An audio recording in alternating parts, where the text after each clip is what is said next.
Lots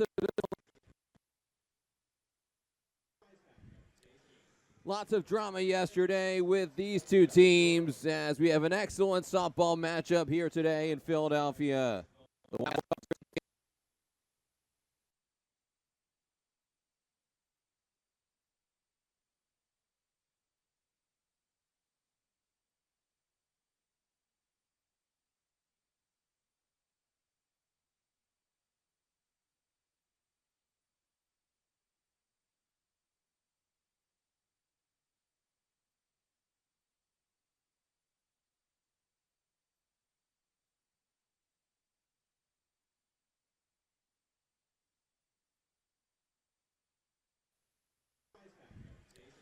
Lots of drama yesterday with these two teams as we have an excellent softball matchup here today in Philadelphia. The Wildcats walked off the Blue Jays in extras as we have game 2 of this 3-game series.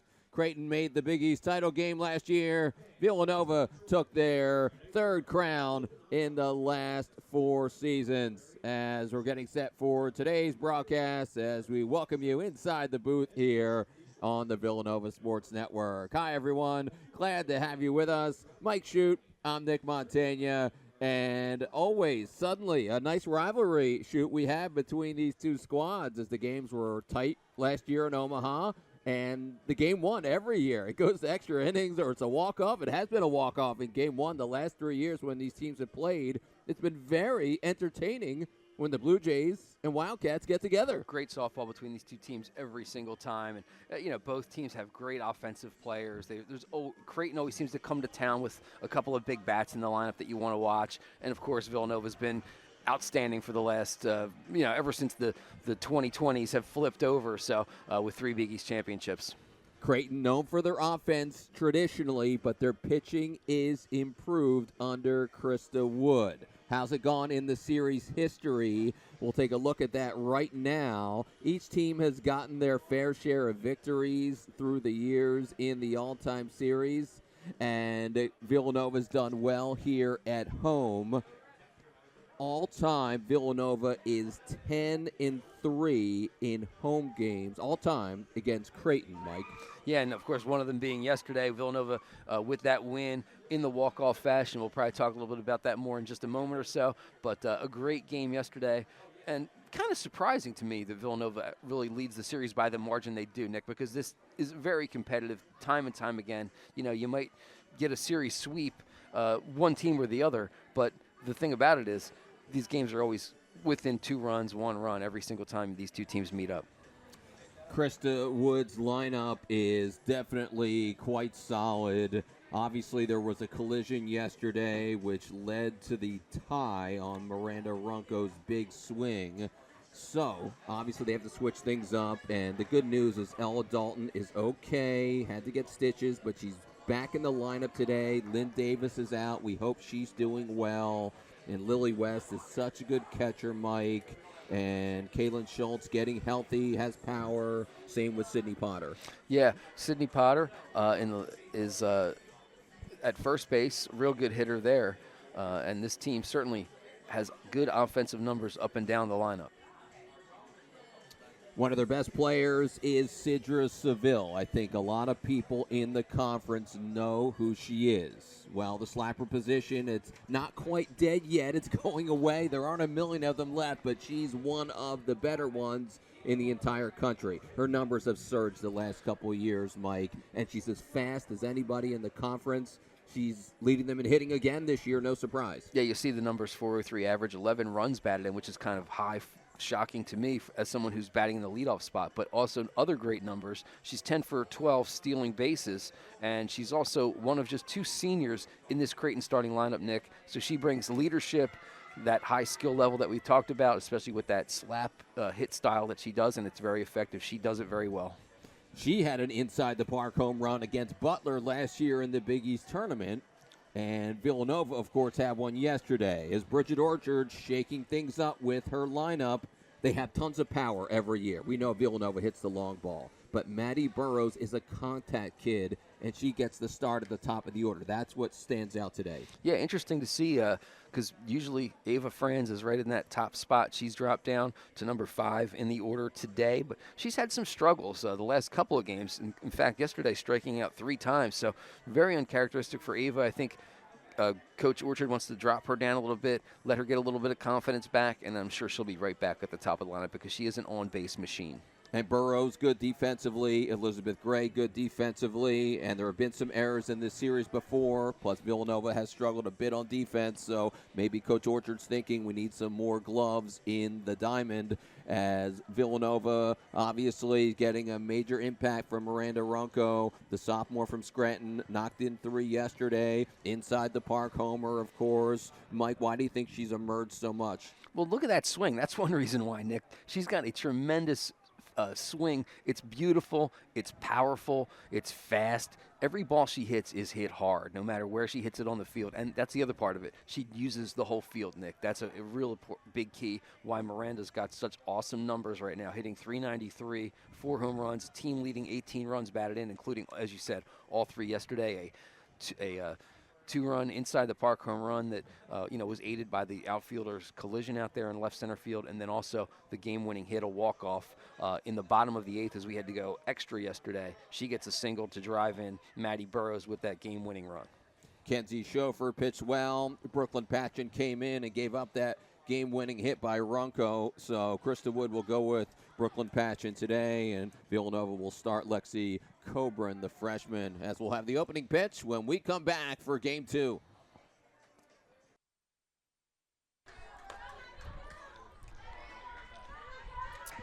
So we're underway as it's overcast and in the high 40s. Just how Shoot likes it, I know that. My perfect weather. And Lexi Coburn, the excellent freshman, gets Lily West, the wonderful catcher, to pop up. As we just came back, as Sidra Seville is on first. She led off the game with a bleeder towards third, and Grace Reed, the sophomore third baseman, had a slight bobble. So Sidra Seville's on at first. You see her there. Creighton stealing more bases than they have in years, so you have to watch out for that.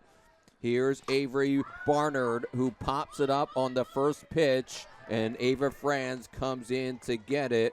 Barnard's in the 3 spot, and she is playing today. Quick out for Lynn Davis, Mike, who got banged up in that collision yesterday. Yeah, that was in left center field. The center fielder and left fielder were both going after the ball, and Davis incidentally had just come in the game recently as a defensive substitute, and then she gets banged up. Here's a steal attempt. There's Seville going towards second as Ava Mankin's throw leaks into center, and Sidra Seville is now 11 for 13 stealing bases on the year. As we get another peek at it, Mike. Yeah, so there's the stolen base. Boom, safe. Good speed for Seville. We talked about her in the open now, as you mentioned. 11 stolen bases on the season. Sydney Potter's the cleanup hitter, a Krista Wood recruit. That's a major power source with 3 homers and 16 runs batted in. As Lexi Coburn out of New Jersey, 5'11", has a nasty screwball, changeup, as well as a curve, as she makes her 8th start of the season. She's 3-7 with a 4.67 ERA as she throws her changeup in the dirt. So Kakalot and Kenzie Schofer pitched well yesterday, Mike. They did very well. Yes, they were solid. They did what they needed to do to keep this game close. You think lots of offense with these 2 clubs, but wait a second. Still pitching can dominate.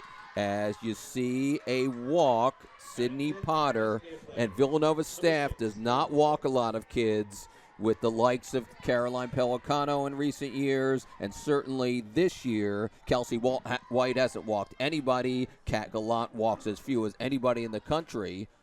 So anytime you see a walk, it's rare for a Villanova pitcher. Absolutely, yeah. But and conversely, Nick, Villanova's offensive players, obviously they're in the field here playing defense, but offensively, they take a lot of pitches, and they'll work walks and get on base any way they can. Welcome back, Caitlin Schultz, as she flares one out to end the first.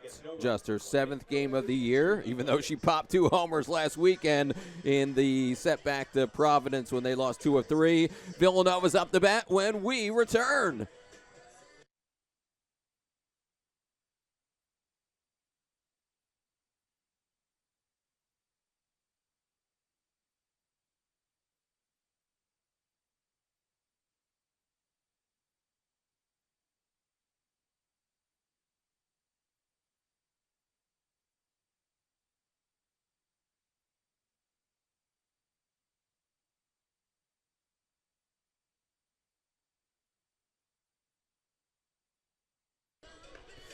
The Blue Jays left 6 on base yesterday. They hang 2 there in the first in terms of kids they can't get in.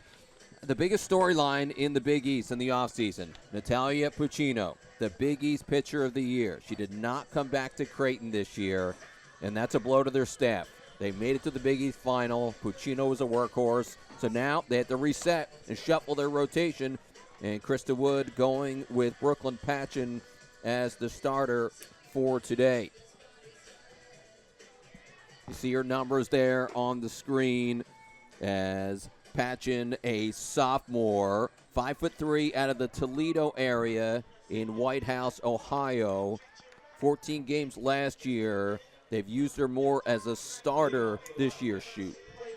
Yeah, and you saw the numbers there, and I think the thing that stands out again, you talk about walks, right? She's allowed 28 walks while striking out just 30 over 45 innings pitched. So, again, yesterday, the Creighton pit starter, her numbers were similar in terms of giving up a lot of walks, and that plays into Villanova's offensive hands. Even though they struggled yesterday, the pitcher for Creighton, Chauffeur, did a great job and had a career high in strikeouts with 7. So it was kind of a little bit of an uncharacteristic day for her in terms of, her past performance this season. But she did a nice job of controlling the Villanova bats yesterday, and they're looking for the same thing today out of this senior starter on the mound, Brooklyn Patchen. 1 ball and 2 strikes to Maddie Burrows, who starts for the 11th time. A change in the order. She's played plenty this year, don't get me wrong, but because she's made a lot of contacts and she's come into games hitting .280, she's been getting on base, .471. I think that's why Coach Orchard has elected to start her today. As it's 2-2. Foul tip as Lily West doesn't miss a game. You see the catcher there needs a second. This will be her 133rd consecutive start, as the umpire also took a bit of the ball as well. Yeah, I think he might be a little worse for the wear than West, Nick, because that one came up and clipped him behind the plate. Of course, today the home plate umpire Don Bove at first base, Matt Purpuro at third base, Dave Mattern. Mattern was behind the plate yesterday. Bringing out some water for the ump, or bringing out the trainer, take a peek, make sure he's all right. And you see it clipped him right there.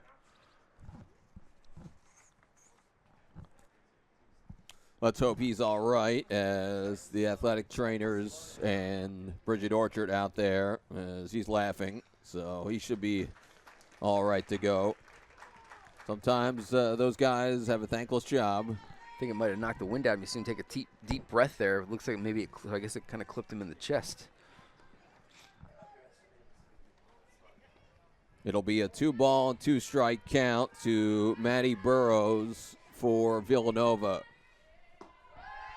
She has a great eye at the plate, like plenty of Villanova's hitters in recent years under Bridget Orchard, a junior out of Waterford, Connecticut. Here's Burrows up the bat. It's 3-2, swing and a miss. Brooklyn Patchen strikes her out.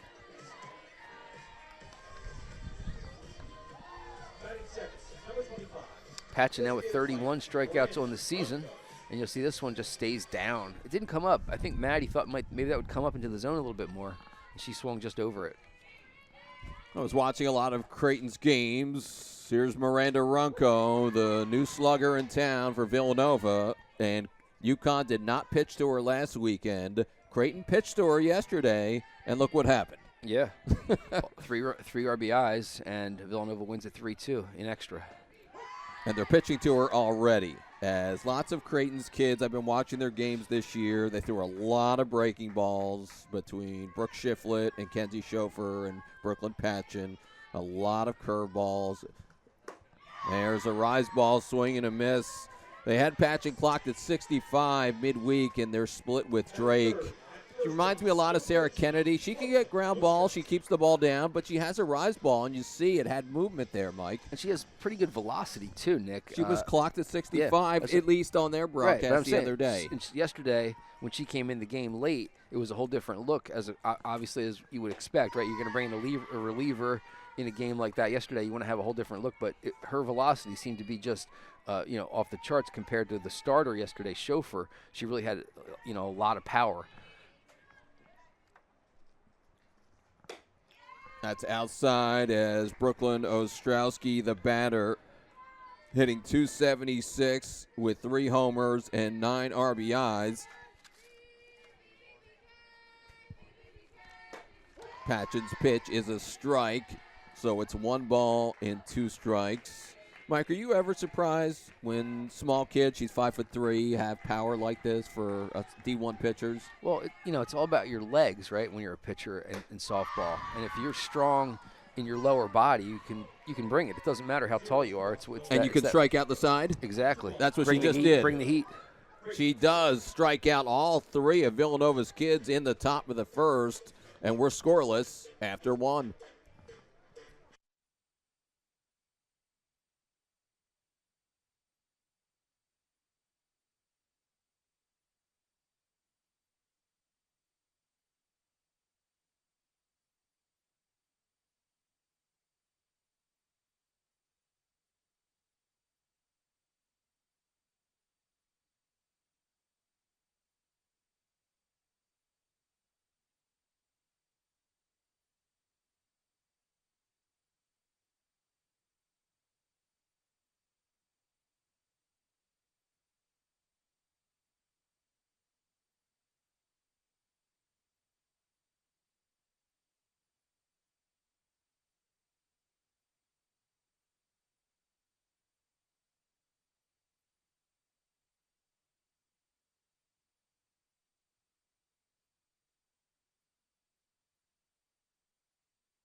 There's Lexi Cobrin, and her numbers. Has 3 complete games on the season, 27 strikeouts with the 16 walks, Mike. And the opponent batting average of just .294, so she's getting it done. And that's why. That little change of speed there is going to help you. Out in front is Erica Perez, as it's 6, 7, and 8 in the order, as Perez, the junior out of Madera, California, at the plate for the Blue Jays, who come in at 11 and 10, but stumbled a bit, losing 2 out of 3 last weekend at Providence. You thought their offense might go to Friartown and thump, but no. They struggled at the plate last weekend, as Lexi Cobrin needs a new electronic device. And Kat Gallant, a pitcher, helps another pitcher. That's the job, right? She's in there with the chart today and keeping track of things. So last weekend, quite a stumble. They were down 3-0 in Game 1 at Providence, and then Potter homered in the 6th. Patchen took the loss. There were some errors in that game. Bounced back to win Game 2, but then a walk-off walk for Providence, and that smacked up the middle for a base hit as Erica Perez aboard to start the Creighton second. And you mentioned yesterday, Nick, Creighton left 6 runners on base, but they did so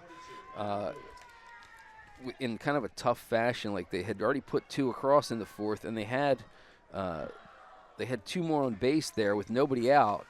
Couldn't get any of those other 2 runners across, and then, of course, Hannah Poole into left center, and it splits the gap as Perez will head to third. Krista Woods waving her home. Ava Franz's throw is in time. An A-bomb from Franz to gun Perez at the plate.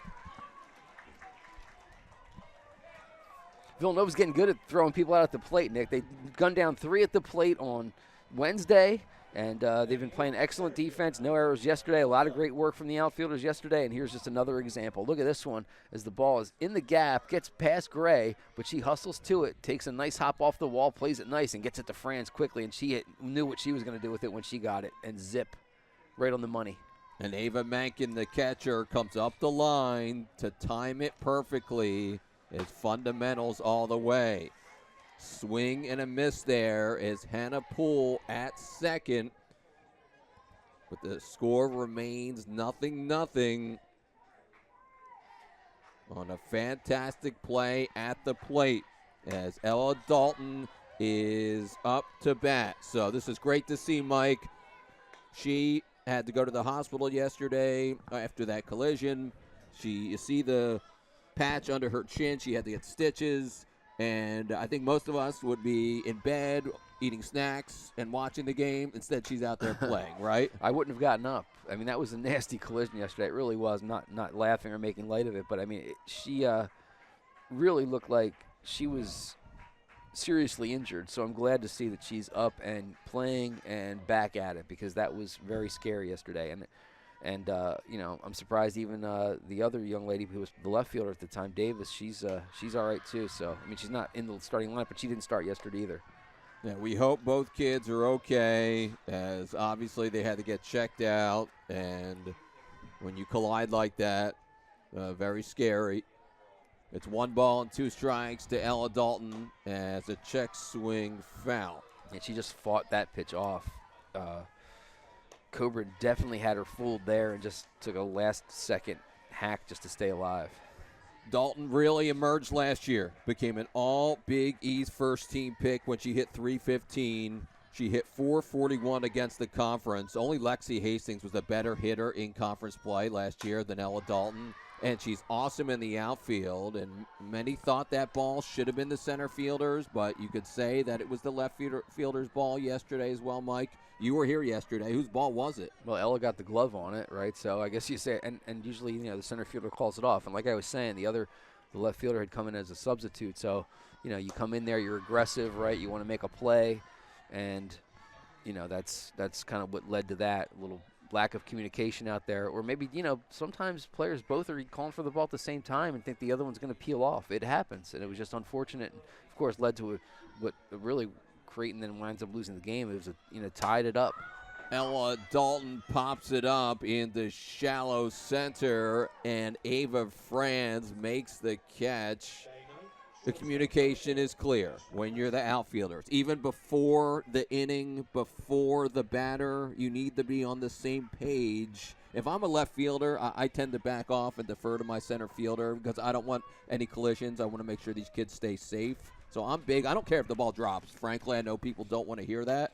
I just think one person needs to go for the ball in that situation. Well, with Miranda Runco up there as a left-handed hitter, Nick, I think the center fielder was shaded slightly towards. Well, she was right. back too, right. So she had to come in, and that's why the left fielder, I think, had a little bit of a line to it as well. Like, and it was one of those slicers off the left-handed bat. That's popped up. Foul ground. Brooklyn Ostrowski has it as Ashton Pearson pops up to end the inning. We're just glad both those kids are okay, and Ella Dalton in the lineup, incredible. We head to the bottom of the second.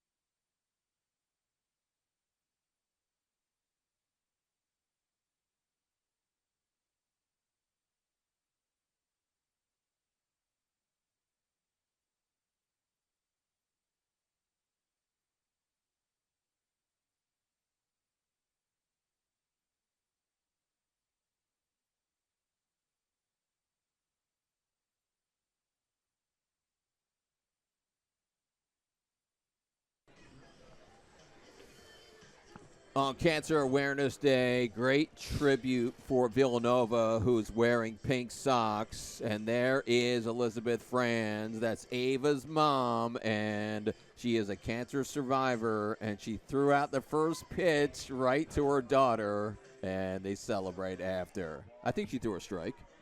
Hey, it's always a strike if it's Ava Franz's mom. I don't care where that thing goes. That's a strike. And, of course, even more so, the fact that she's a survivor of that situation. Ava will be batting second in this inning. And Kelsey White rips this one into deep right center, but hauling it down is Ella Dalton, who covers so much ground out there. She made that look very easy. Yeah, no problem. It did hang up, too, Nick. It wasn't hit smacked on a line. It was a little bit of a hanger up there, and she was able to track it down.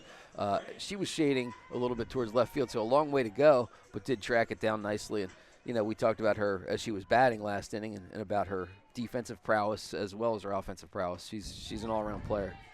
Ava Franz is a monster player, one of the best Villanova's ever had, batting .286 with 3 homers and 9 RBIs. But in a little bit of a funk over this past week, as she had been on base like crazy, now she's gone hitless over the last couple games.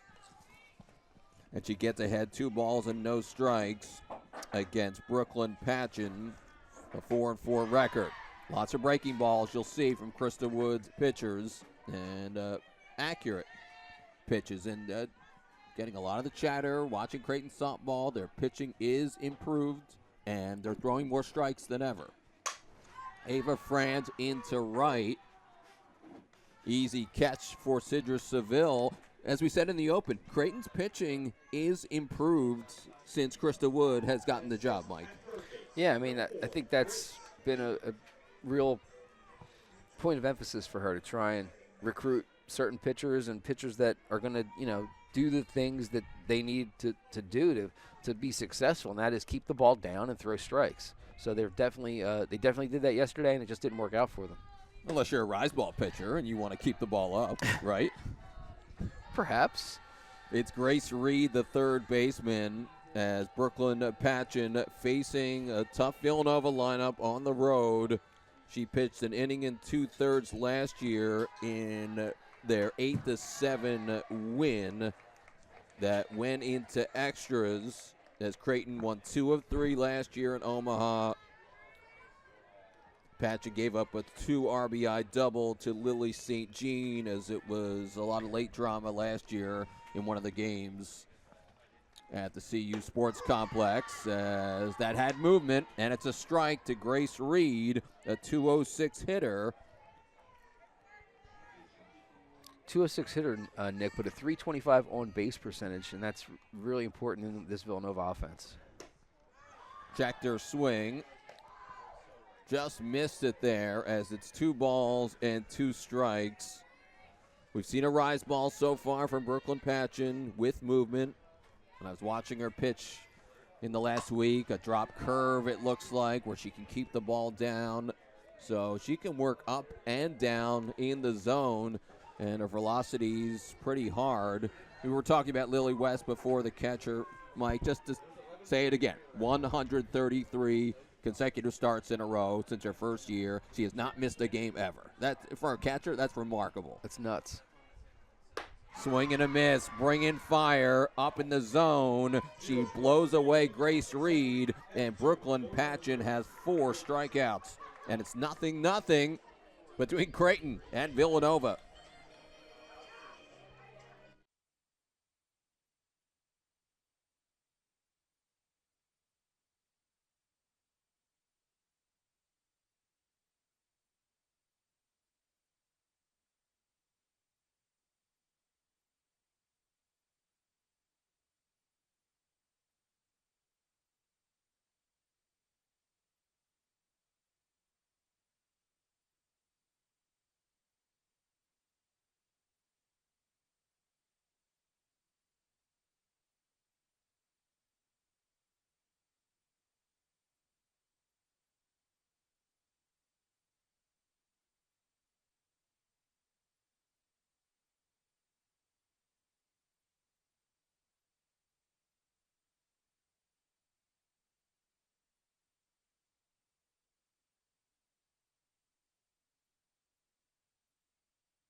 A wonderful crowd here for this second Big East week of the season as the Wildcats lost 2 of 3 to UConn, and the games were close, and Creighton lost close games at Providence last weekend. It's the top of the order with Sidra Seville as Lexi Coburn, the freshman, misses with a ball. Infield base hit. A bleeder towards third, her first time up. As Seville into left as it wanders foul, and Kelsey White tracks it down. And with that slap hitting style that Seville brings to the table, Nick, Kelsey was already playing well over towards the left field line, so it made that a lot easier of a play for her as if she was playing straightaway left field. Between the two catchers we have, both monster recruits. Lily West, top 100. Ava Manka doing the catching. She is a big-time get for Villanova. And both kids can run, can hit, can catch. And two unbelievable backstops we have as Lily West at the plate and takes it outside. She's been a good hitter her entire career. She hit .326 last year. Having another outstanding season, hitting .370. Kelsey White does it all, doesn't she? Yeah, she made that one look easy. She had made a couple of great plays yesterday in left field as well. On the run, couple of shoestring catches, and then one in the gap. So Villanova's defense, I think, steadily improving as players are kind of gelling and getting used to maybe some new positions or new players around them, Nick, in other positions. There's a strike to make it 3-1. Kind of a get-me-over curveball, basically. There's the 3-1. Another breaking ball. It's popped up in the center, and it's caught out there by Elizabeth Gray. I think that's an important part there for a rookie pitcher in Lexi Coburn. She was trailing to a good hitter, and what did she do, Mike? She threw 2 breaking balls in the heart of the plate, and she said, come hit it, and our defense made the play each time. Yeah, that's important, especially for young pitchers to know that they can rely on the defense and it's behind them. And Villanova, like I said, defense has improved. They had no errors yesterday, no errors in Wednesday's game. And, again, a lot of great plays as well. Grace Reed was picking it over there at third. Great arm over there from her. Ava Franz taking charge on infield flies and pop-ups in the shallow outfield. White, Gray making great plays in left and center, respectively. Here's Avery Barnard, who takes one high and tight to make it 2-0.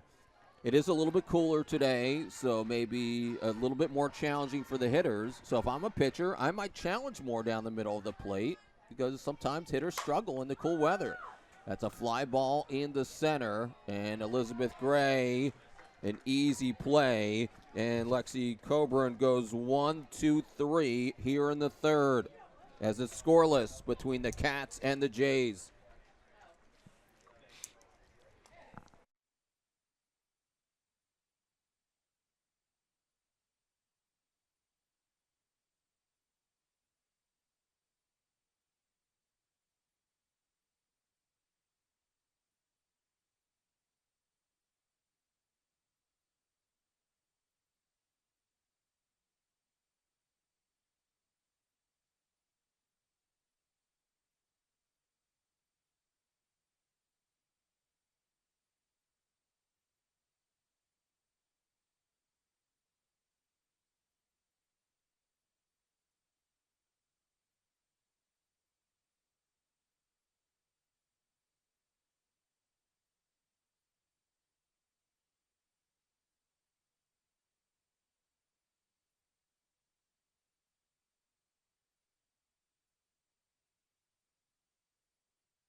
It was windy last weekend when UConn was here, and we saw some balls fly out of the park, and it was a little warmer. Today, a little cooler this weekend, overcast, high 40s. It's a bit humid out there, makes it feel a little warmer for the hitters. And we'll see how Elena Wagner does. 7, 8, 9 shaping up for the Wildcats here. Bottom 3, Brooklyn Passion bringing gas so far. Late on it there is Wagner, and it's 0-1. She broke out last year as many know, turning herself into an all-conference kid. So between Ella Dalton and Elena Wagner, it's great to see these outfielders emerge as all-conference players, Mike. Yeah, and for Elena, she does it quietly. I mean, she gets the job done, but you don't. She doesn't just have that like, she's here. She makes all the plays. She does everything consistently and just really does it quietly. And then you at the end of the day you look and say, oh, Elena Wagner did it again. Takes a breaking ball to make it 1-2, as both pitchers pumping in curveballs essentially aplenty over the plate. But Patchen's thrown a riser. That misses outside as it's 2-2 to Elena Wagner. Same hometown and same high school as the great Maddie Siegrist, who starred on the Villanova women's basketball team a few years ago, as that goes foul. Dallas Wings, Maddie Siegrist. Just playing in the Athletes Unlimited, right? Kind of the preview to the WNBA where they had their tournament, and Maddie's team won the title of that league, and now they'll start the WNBA in a few weeks or so. As that one was hit foul. Nobody making great contact so far. Pitching has more or less dominated this weekend thus far, Mike. Yeah, yesterday for sure. And again, the same. It's a carbon copy almost today. And a diving play in right by Sidra Seville as she makes a very hard play look easy. Nice work by Seville. She got a good jump on it. Off the bat, she made that first step forward and just kept on coming. Read it well and was able to get there. The batter is the catcher, Ava Mankin. As Mankin sends it foul. The freshman out of Staten Island. You needed a catcher, and that was the plan as you graduate two really good ones in the last few years with Allie Jones and Ryan Henry as it's sent foul. So a lot of veteran hitters graduated, and I'm sure the Creighton fans are saying, wait, where are the Paige Rouse and the Allie Jones and the Chloe Smiths and Ryan Henrys? Well, they all finally graduated after almost half a decade. Well, now they're the Ava Franz, Miranda Runco, Grace Reed, and Kelsey White. And but I think some newer faces, yeah, more or less than maybe what Creighton's used to seeing. Right. And I think ditto that, as Kayla Nielsen graduated, had an awesome career hitting for Creighton. Madeline Vavid is now on their staff, as she was an All-Big East performer last year. As each of these teams had spectacular seasons. Both won their most Big East games ever a season ago, as Villanova won 16 conference games. Check that, 19, and Creighton won 16 games in the conference. And both these teams expected to be there at the end as well again this year, certainly. I would think between Creighton and UConn and Villanova, I think that seems to be the word out there, that those are the best three teams again. Yeah, at least in the preseason polling and stuff like that. But Seton Hall and Butler and St. John's also right there. Grounder to first. Taking it to the bag is Sydney Potter for the second out. And Brooklyn Patchen, although she gave up the walk-off hit yesterday to Miranda Runco, she's done the job thus far. Yeah, interesting really that she came in and got touched up like that when today she's retired now 8 in a row, but gave up a couple of hits in that 8th inning yesterday. Elizabeth Gray is the batter, another up-and-coming player for Villanova that can be a key figure for you and certainly catches the ball well in the outfield. The sophomore out of Doylestown, Pennsylvania, here in the Philly area. Bridget Orchard recruits a lot of New Jersey, New York kids. Creighton has all their Midwest clan. Gray worked a walk yesterday in that 8th inning after Maddie Burrows had a one-out double. Gray walked, and during her at-bat, there was a wild pitch that moved Burrows to third, so then Gray came and walked, took second, and then that set the stage for Runco's 2-out game-winning walk-off single. 2 years ago, and then yesterday, game ones. Creighton had a lead here both years, and Villanova came back and beat them on walk-offs both times. Yep. As it's not easy to win here against Villanova. Look how much Villanova was breathing down UConn's throat at the end of that game last weekend, and UConn survived 9-8, but it was not easy as Villanova was putting the pressure on, as Villanova could have won that final game last weekend. As that misses low. And the same held true with Creighton in their series last weekend as well with Providence. They had a couple chances where they could have won any of those games as well. So very close. It seems like you're getting in all levels, right? You're getting really good competition up and down conference schedules. I mean, you can't just show up and roll the bats and gloves out and say we're going to win this series anymore. It just doesn't happen. You think that's actually happened before? Sure. You don't? I mean, I think teams can have gone to certain sites and said, yeah, we got this. It's no problem. And they walk out of there with a sweep. There's the rise ball by Brooklyn Patchen. It's a full count as Elizabeth Gray, another kind of a hybrid slapper. She is a slapper, but she can also just look like a conventional hitter as she draws a walk. It's a great at-bat for Elizabeth Gray. She did the same thing yesterday, too. She worked a couple of walks, actually, in the win yesterday. One in the sixth where she actually scored ahead of Runco, when Runco had the inside the park home run. She worked a walk in that at-bat, too. So she was patient up there. Top of the order for Maddie Burrows, who takes a strike as it's 0-1 to the Villanova second baseman.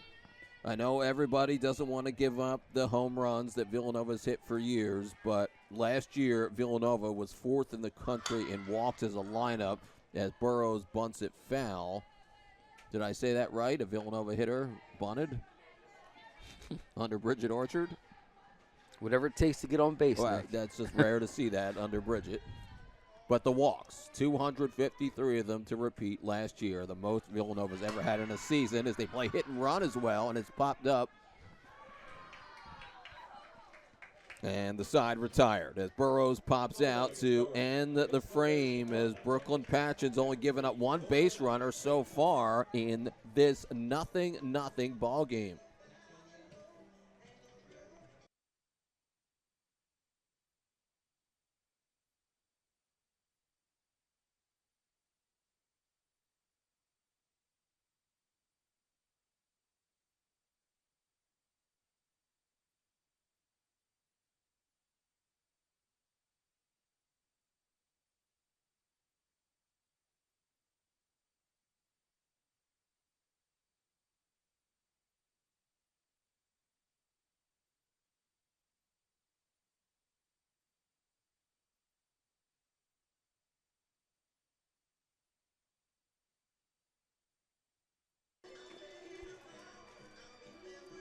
There's Lexi Coburn, the 5'11" righty out of Hillsborough, New Jersey, who getting the start again as Caroline Pelicano graduated, and now Kat Gallant, your number one. But Lexi Coburn getting to be your number two pitcher essentially this year, Mike.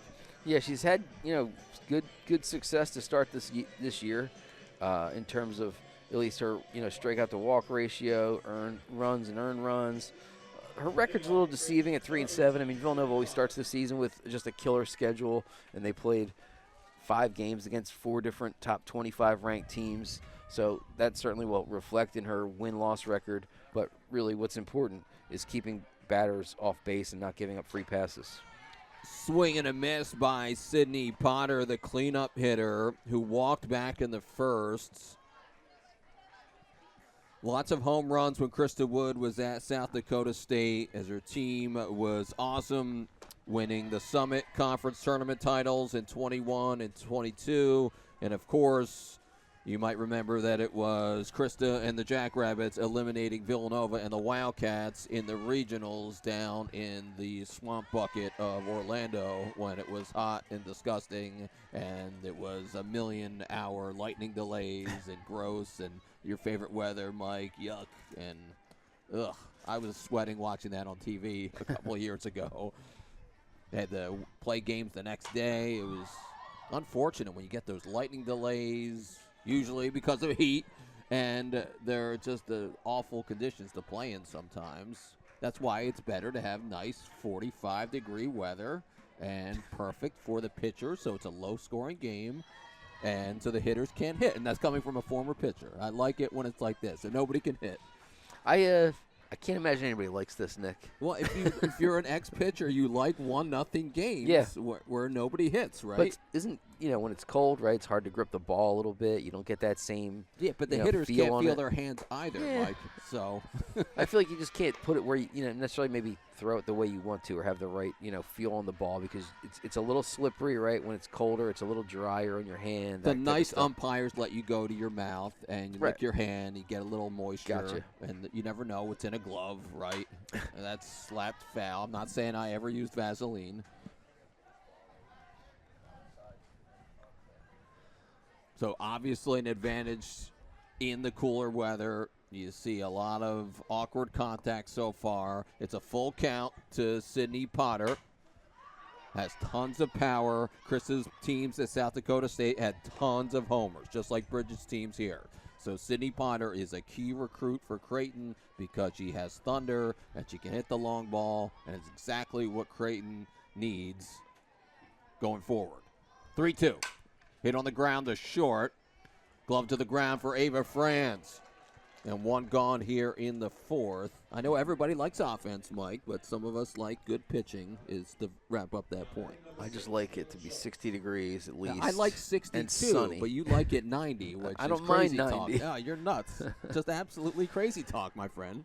Ava Franz with the play at short. And one thing, Nick, to say about Ava, she's struggling at the plate, but in the last 2 games and now today 3 games, we're seeing her make all the plays defensively, right? She's making she's ranging out into the outfield, calling off people, no confusion. She's in charge out there, and she's not taking her struggles at the plate out into the field with her, and that's huge and sets an example for the other young players that are on this team in this lineup right now that, as they're continuing to learn, what Bridget Orchard wants and what Villanova softball is all about.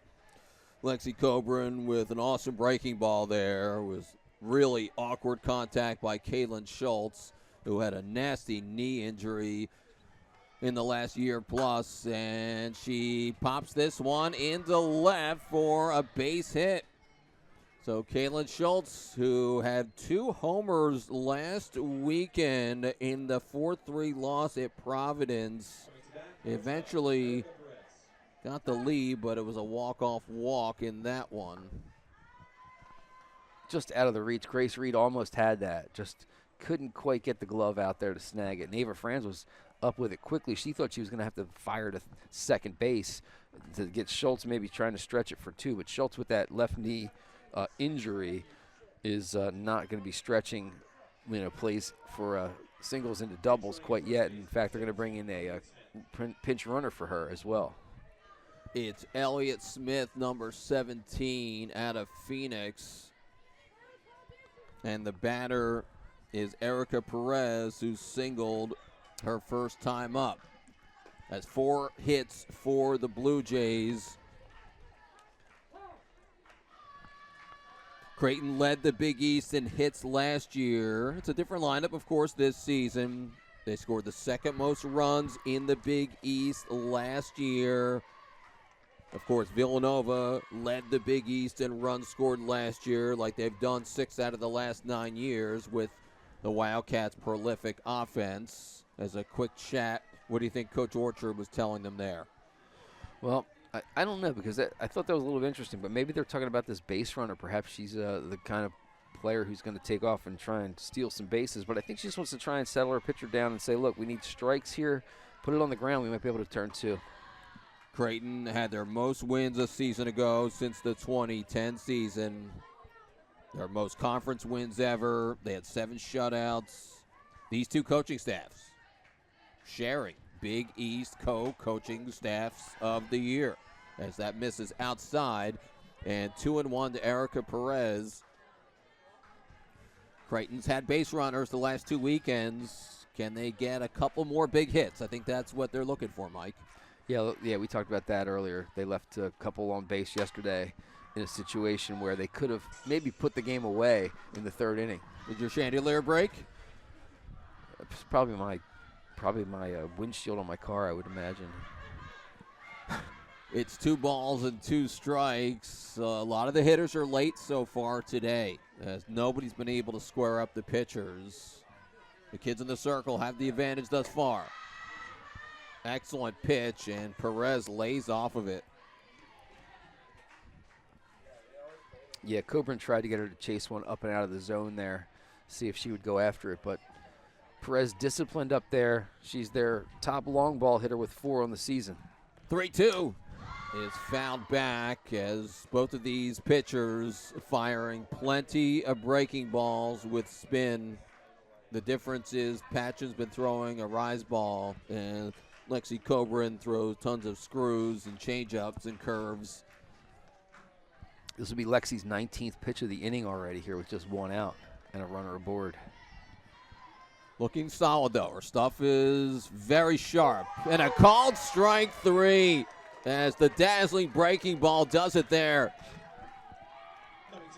Great location there, and definitely had Perez fooled. She was not looking for that at all. Look at this. Yeah, she was looking for something different, and Coburn just fooled her.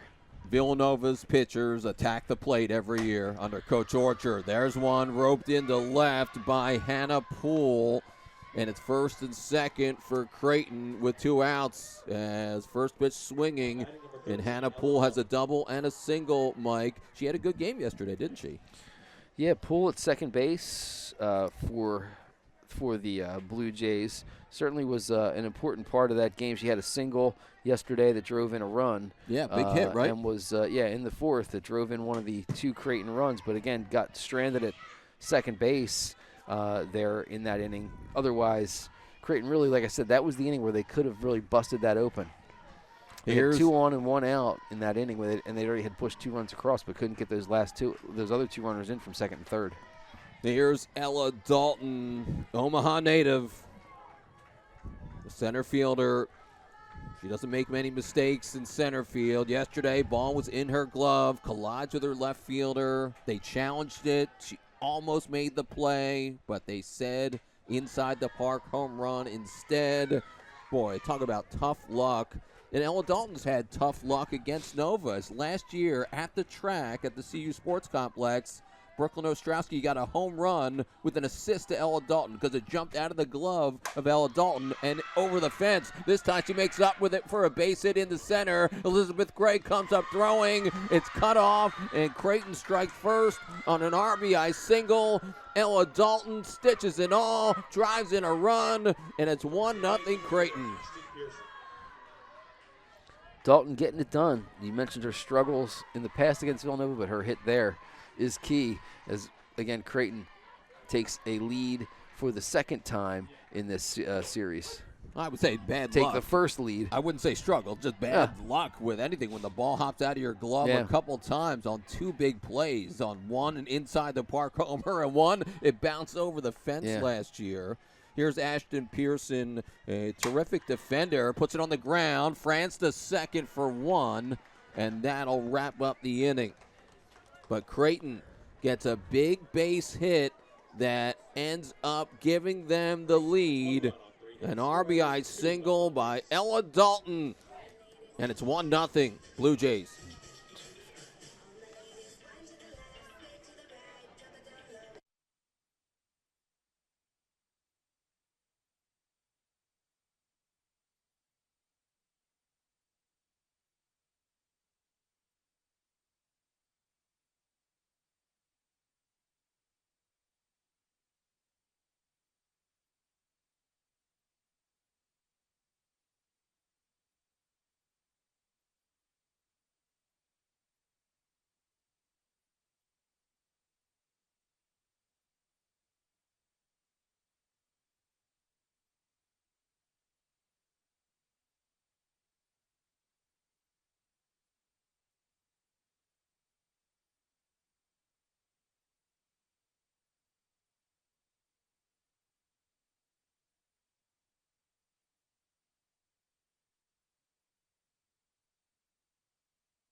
Earlier this year, Brooke Shiplet, Mike, she had a one-hitter against St. Mary's. And Creighton, a couple of years ago, had that thing that pitchers do when they don't give up a whole lot that people in the superstitious crowd don't like talking about. And I think that's some context for what's kind of going on so far, as Villanova has a walk, and that's it.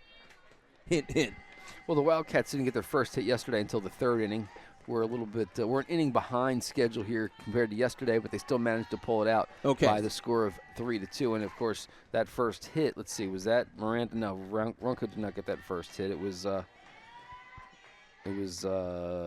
Burroughs got the hit yesterday in that third inning. Swing and a miss as it was down in the zone, but they've been pitching to Runco as they threw one down the middle. That one wasn't. Do you think they pitch to her again here? That's what we're looking at, because she's become Villanova's new sheriff in town. Well, 1-2, I mean, you're going to go after her now, right? But I mean, there's nobody on base.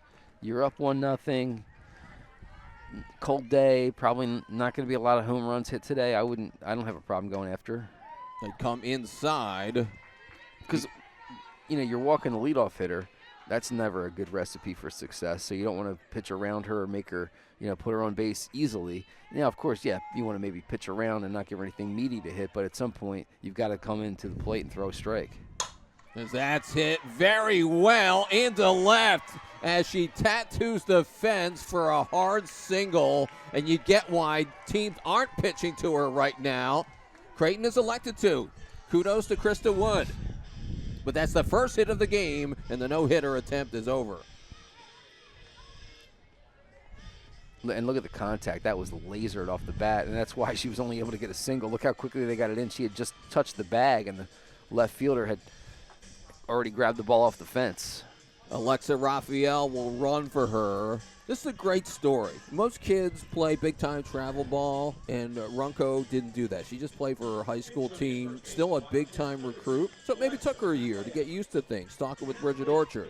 You can see that after a year of playing, look at what she's become. It doesn't always matter that you play in the highest club or this high school. If you're a good player with a bit of development, Mike, you can turn into a major threat.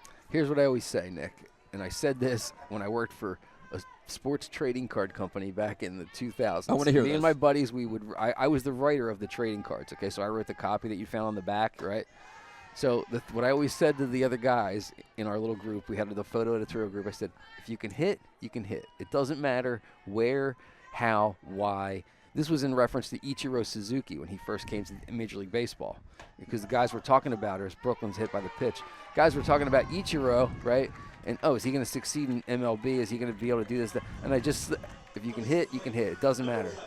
I didn't know anything or see any tape on Ichiro when he came here, but I was convinced he was going to dominate. I just the word on him was that he was so unbelievable back then, and it wasn't a surprise that he won the MVP and the Rookie of the Year in his first year in 2001. And now he's a Hall of Famer, right? Didn't he get elected this year?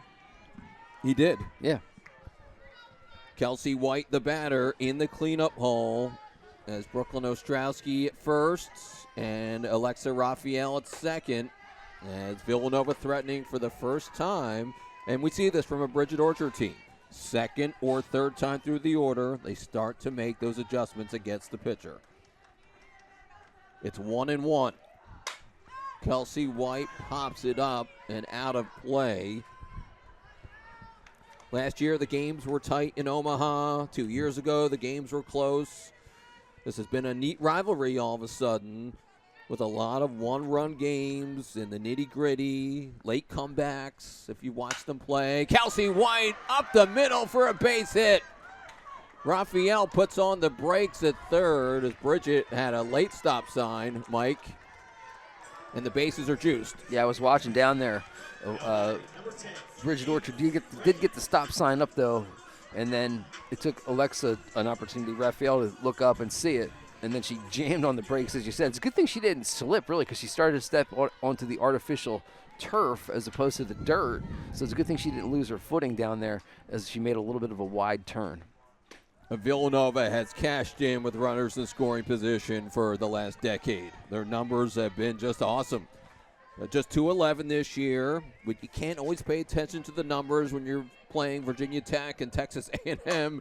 And Ava Franz it off of Pearson's glove, and Villanova will score 2 runs off of it. As more bad luck for the Blue Jays, as Pearson was there. She's a Gold Glove defender, but she couldn't snag it, and Villanova has the lead in the blink of an eye.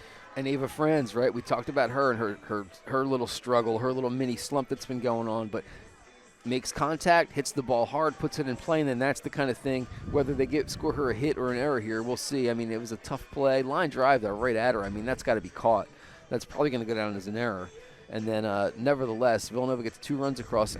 And on top of all that, now Ava Franz knows, look, I hit one hard, and now it's going to change her momentum.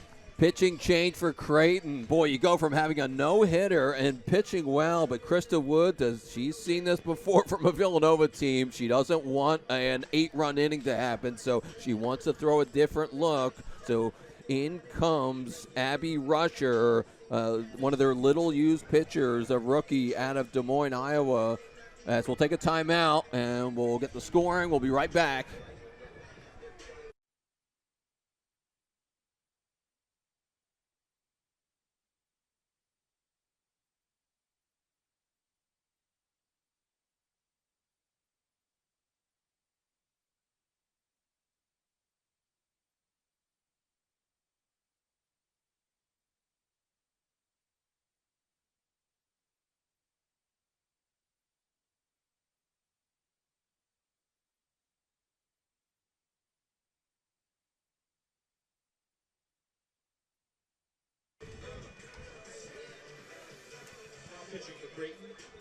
Ashton Pearson won the Big East Defensive Player of the Year award, the first freshman ever to win it in conference history. Had a perfect 1,000 fielding percentage against the Big East last year. Had only 5 errors total a season ago, and that was a very difficult play as Franz smoked it. I think that should be a hit.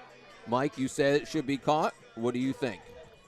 Well, they get the 0 on the score. Wait, did they have the error up there? No, it's a 0. Hit. That's my point. Yeah, I don't. That's an error. That's hit right at you. You got to make that play. I think it was hit so hard. Sometimes you got to give a hit You're to the a shortstop. kid. You're the best defensive player in the field. You got to make that play. So I often make this thought that if you're a good player, you should be judged a little bit more harshly because everybody knows you're a good player. Harshly, but it was. Well, you have to move. That's sometimes all. When you're a good player, everybody expects you to make the play. I would have caught that one if it came in.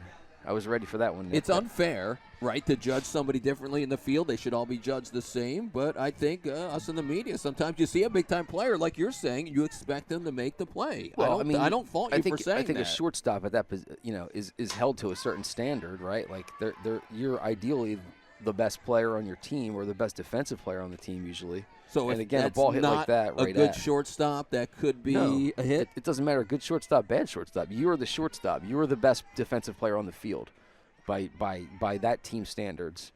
So that's my opinion, just overall. I'm not talking about maybe this particular player or any one specific, but that's how I feel about it as someone who watches the game, who broadcasts the game, who works in the game, who played the game, right? Like If that's me out there, I'm telling my pitcher that's an error, and any runs that score off of that shouldn't be on you. That shouldn't be your earned runs. That's me.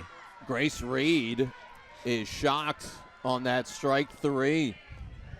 The first out of the inning, and Rusher gets her.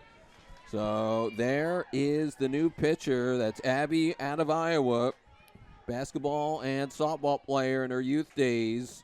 1-1 with a 2.55 ERA. She's made 10 appearances, 22 innings.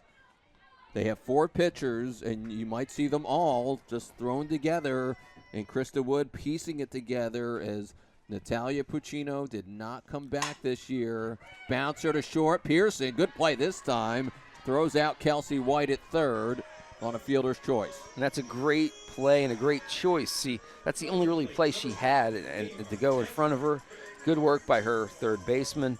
Beside her, Perez to cover the bag and be there and make that play. But there you go. That's not an easy play.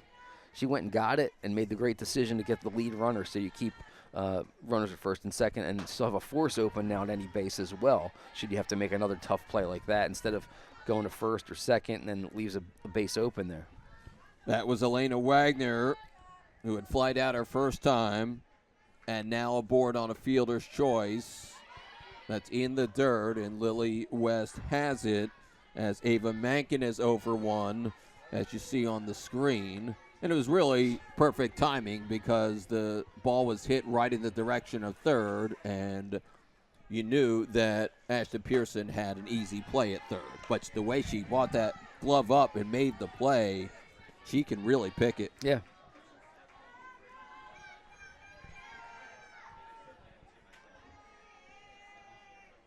Here's Abby Rusher, just trying to throw a different look. And Brooklyn Patchen was pitching really well, but we've seen this episode before where Villanova comes back on Creighton and a lot of teams, and Krista Wood said, Well, they did it yesterday. Swing and a miss on a breaking ball that really had a ton of spin to it. Villanova did it yesterday. They came back. It was only a 2-0 deficit, but still, it was the same kind of situation, right? And that's what, Bridget Orchard just had about this air about this team. Like there's no quit, there's no give up, no deficit is out of their range, and they're always attacking, always aggressive. That's ball 4, Mike, as Mankin draws a 3-2 walk as Elizabeth Gray is due up. Instead, it'll be Lily St. Jean, who's had a tough season thus far, but you feel like she is due. She is due. I was talking about that yesterday because she came in a pinch hitting role yesterday in that, what was that, the 7th inning or 8th inning she came in? I guess it was the 8th inning she came in to pinch hit in the same spot for Elizabeth Gray. Did draw a walk and got aboard. Yeah, I mentioned that earlier. I was talking about Gray, but it was St. Jean that actually drew the walk in that inning. But when you're an all Big East performer and you hit 400 against the league like she did last year, this game will humble you when you have your struggles. Yeah. So one swing, though, can turn you around. And I think even the at-bat yesterday is a confidence builder, right? She drew a walk. She worked it in a key situation, was able to keep the inning going, move the runners along. But she had struggles early in the season last year, too, Nick. This was not, like, out of the realm of possibility. So she's up there again now trying to bust out. And she did last year come up with a key pinch hit. I think you and I did that game last year, and I think it was Seton Hall. It was a mid-March game, March Seton 10th. Hall. Yeah, I talked about it yesterday, and she got a key pinch hit there to win that helped Villanova win the game. That's roped foul. Villanova had a late comeback attempt last year. There were some Creighton errors in the game 1 in Omaha, and then Emma Rozaki had a walk-off RBI double off Tess Sight's glove. Talk about balls off of gloves as Lily St. Jean strikes out, and Villanova leaves the bases loaded as Abby Rusher gets out of a jam, but Villanova takes their first lead of the day. 2 runs in the inning, and the Wildcats are on top.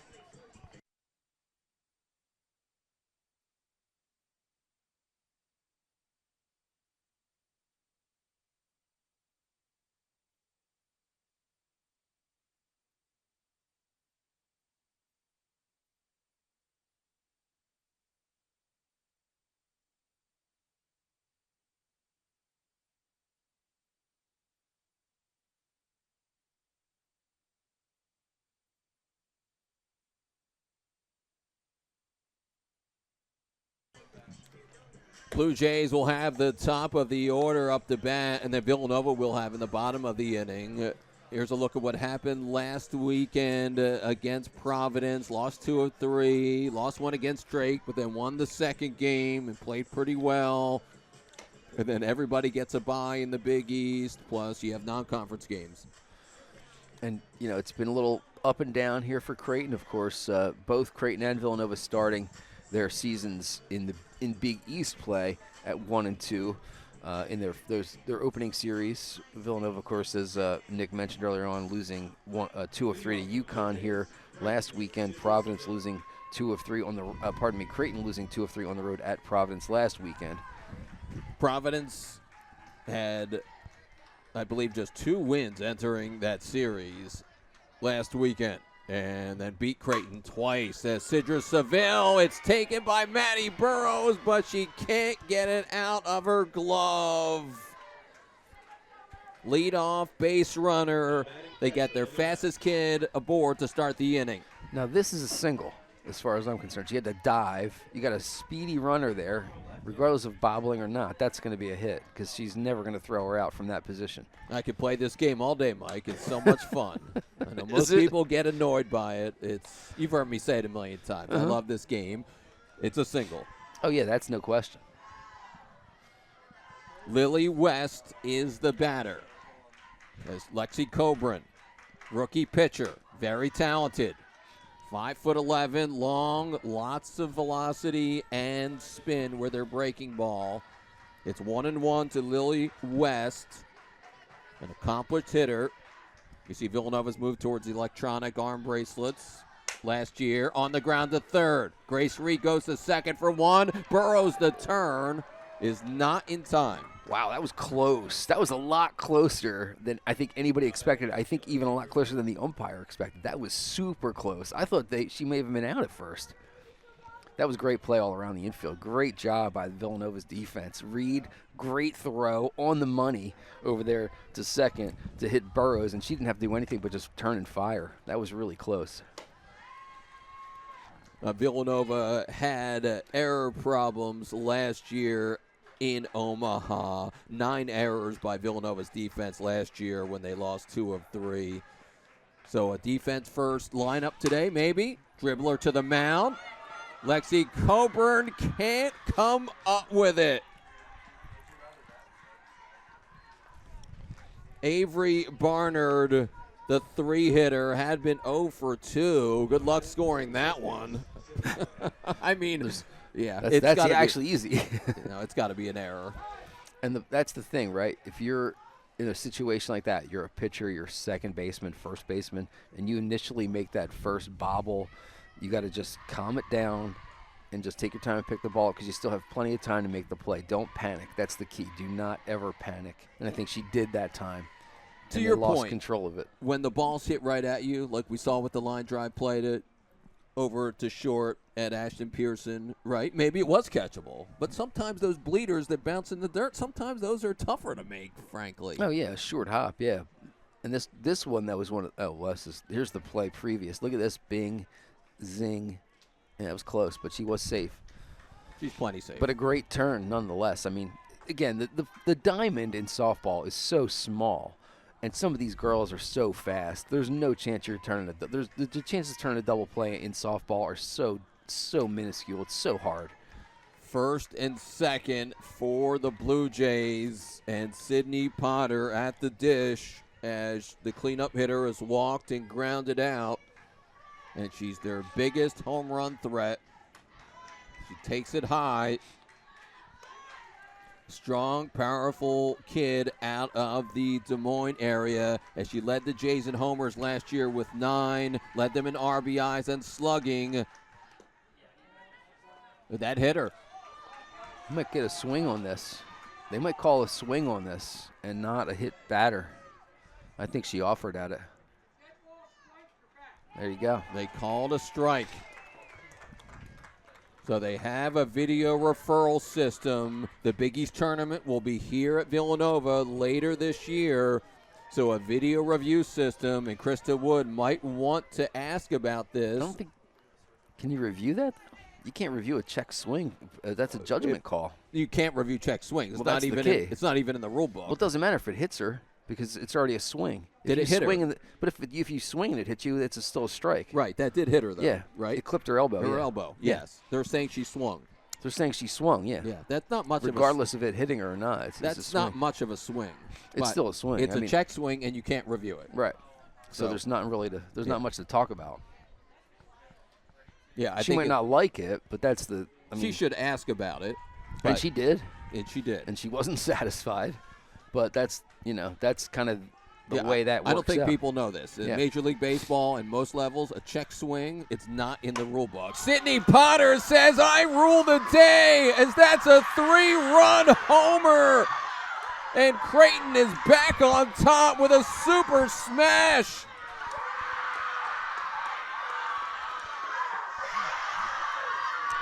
What a drive. Long ball here on the main line.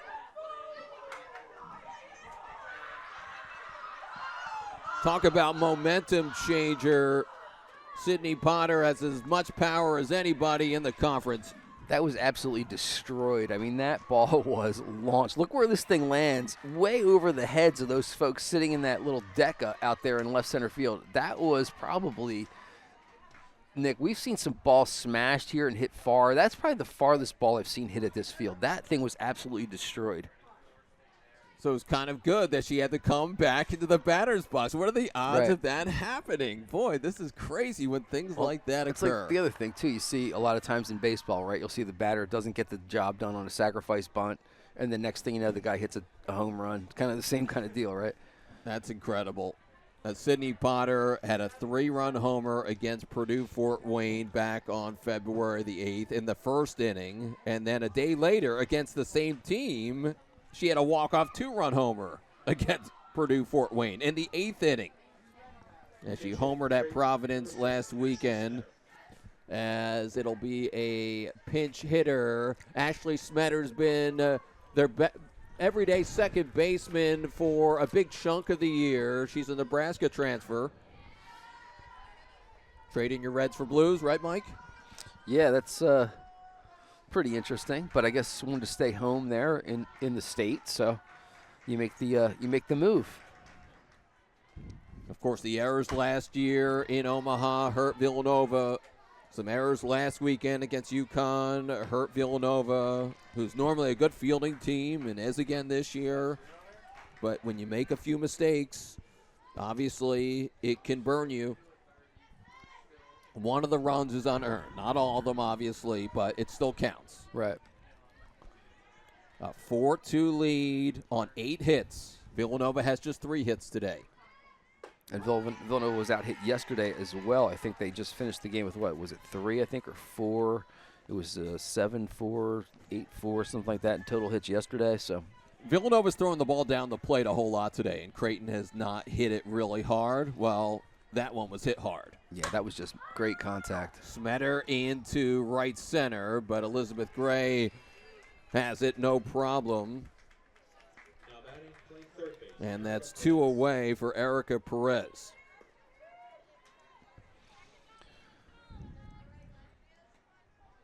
It was a single by Seville, and then the error by the pitcher, Coburn, and then a 3-run bomb by Sydney Potter.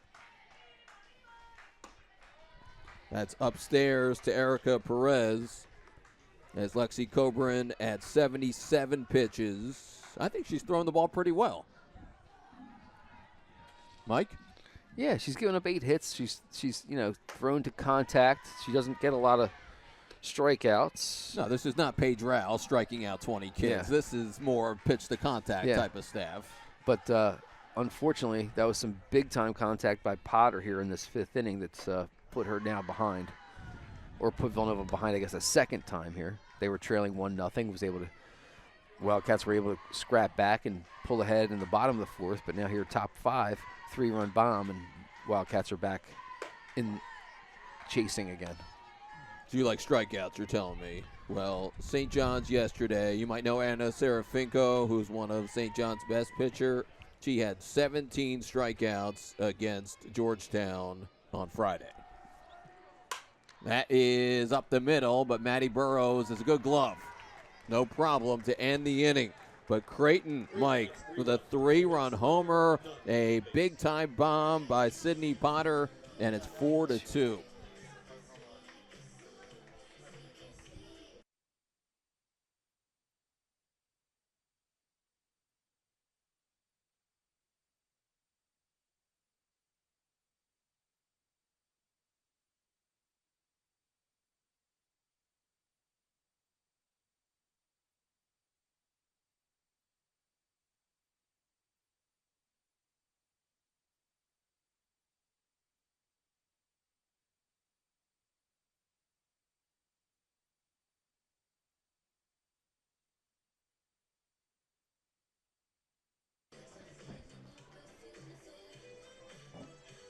And we'll get a look at Villanova's upcoming schedule. Home Big East series, and then the Wildcats head to Georgetown, who has a new coach as Pat Conlon retired in the offseason, Mike.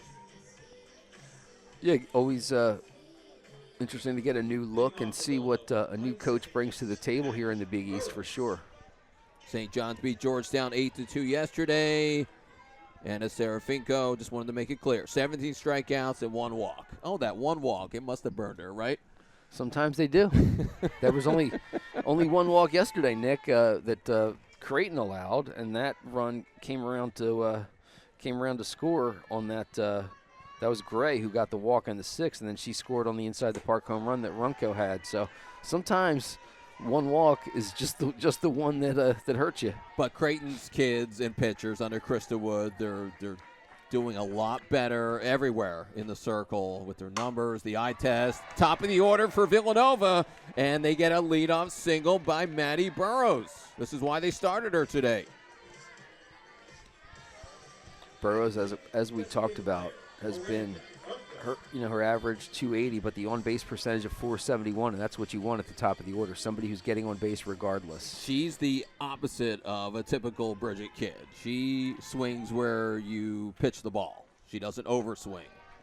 Miranda Runco, we want her to overswing, that's for sure, so she puts it into the next parking lot. 2 opposite types of players here, and she absolutely drilled that single off the fence. It was Villanova's first hit last inning, and then Ava Franz, the big 2-run single off of Ashton Pearson's glove. Hit or error, we're still talking about it. Kelsey White with a single 2 last inning, so 3 hits in the 4th for Villanova. Just like that, Creighton puts in a new pitcher, and Abby Rusher. And maybe they're saving Kenzie Schofer for tomorrow, or Brooke Shiflett, their other pitcher, might pitch tomorrow. But we still have to finish this one. Schofer got the start yesterday, of course. Slow pitch to Runco. They're being careful with Miranda, and for good reason. She's just smashed the ball over the place in these 2 games against Creighton. Runco hits it off the fence and might have put a hole in it. We'll send shoot the bill. Sure, why not? Every ball that Miranda Runco makes contact with is just absolutely smashed. She hits the ball hard everywhere. She uses the whole field. And Runco into left as they were playing very deep, as is everybody. And Avery Barnard is able to make the catch quite easily. I would not like to be in the circle with Runco batting, because she just hits line drives. And look, because the pitcher, after she releases the ball, she's at the front of that circle, right? That's really short distance. You don't have a lot of time to react when Runco's hitting line drives like that. Brooklyn Ostrowski, a major homer threat herself, of course, for Villanova. The grand slam against UConn last weekend. Had 11 homers last year to pace the Wildcats. Went deep Wednesday as well against Monmouth. Had that homer off of Ella Dalton's glove last year in Omaha. I remember her chugging around the bases. She put her hands up. The Michael Jordan shrug, said, hey, I'll take it, right? And Wednesday, when she came around third base after hitting that home run, she gave the flex. That's a flex, as the Gen Zers say today, right? You got a couple of them. It wasn't just a flex. It was a flex. 1 ball and 2 strikes. It's a good pitch, though. Try to get her to chase something like that. A little sloppy, a little bit, down in the zone, right? Make her think that something fast is coming and try and get her to chase. We saw Brooklyn patching earlier against Brooklyn Ostrowski, and Villanova's Brooklyn sends it into the gap. Oh, it's off of Ella Dalton. So Maddie Burrows will score, and Villanova gets within 1. 2 of Creighton's best kids in the field have had some issues this weekend, for better or for worse, and Villanova gets a run out of it. Yeah, absolutely. Brooklyn hits it up the gap there in left center, and you see she just couldn't quite get to it. Took a short hop and then rolls all the way back to the fence. That gives Maddie Burrows plenty of time to wheel around, easily scoring standing up. Single and an error? Yeah.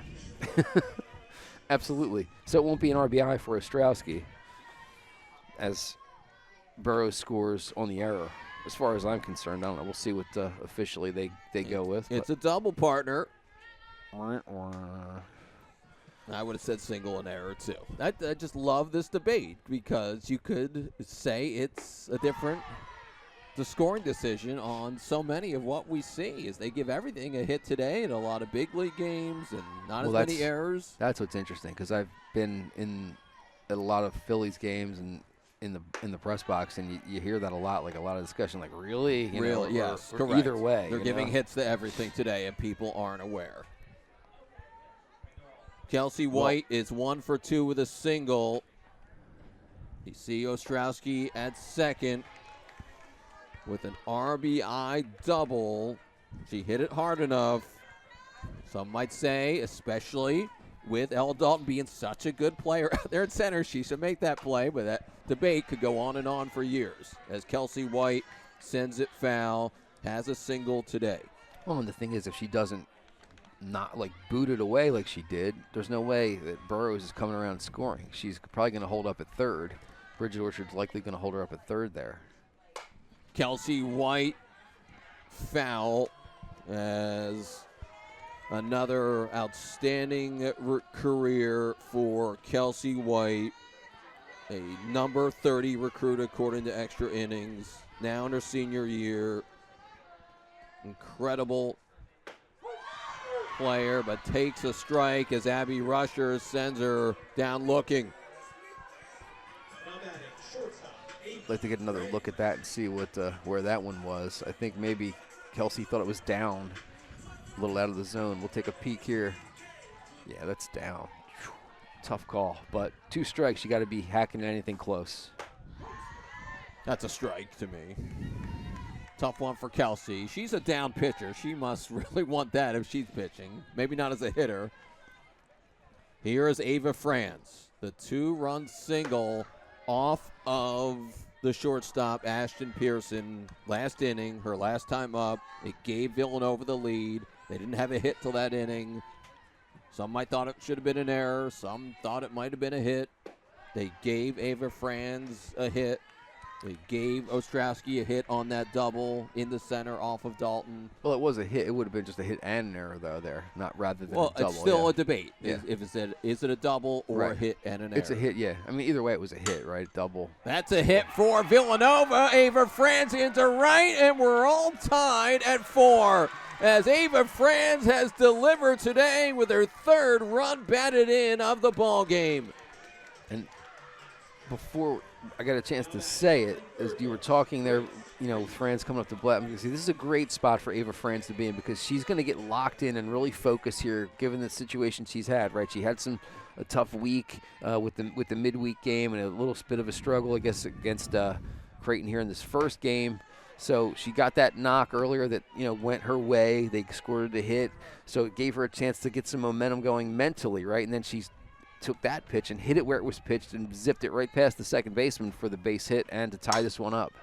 Grace Reed, fly ball into right to wrap things up, but Villanova ties it with 2 runs as Ava Franz had a walk-off RBI single against Creighton here 2 years ago. This is a big hit. She ties the game, and we're all square at 4.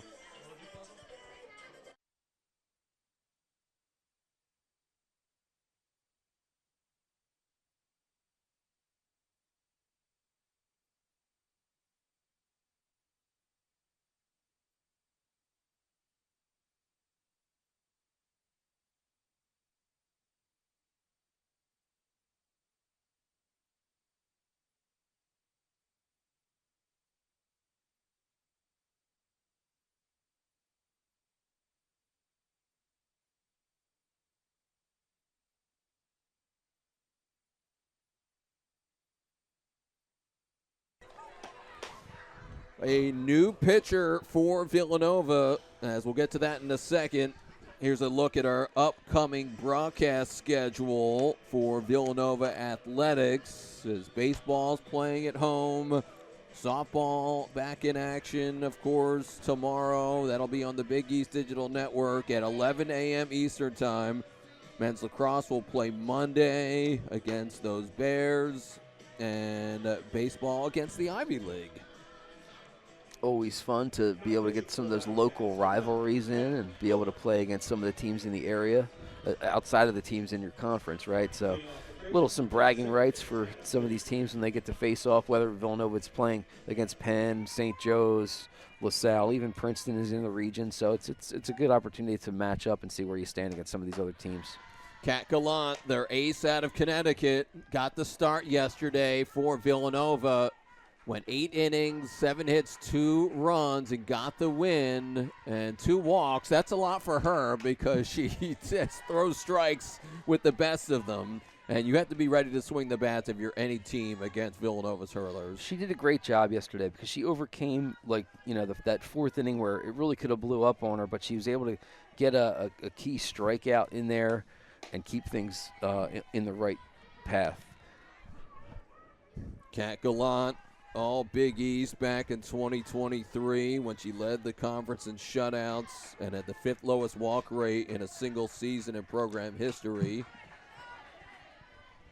Last year she had just 15 walks, which was 22nd best in the country. And this year she's been awesome again for Villanova as she's walked just 15. As this is popped up by Hannah Poole. It's catchable there. Brooklyn Ostrowski's worked on her first base game. And they get Hannah Poole out for the first time. She had a double and a single through her first couple at bats.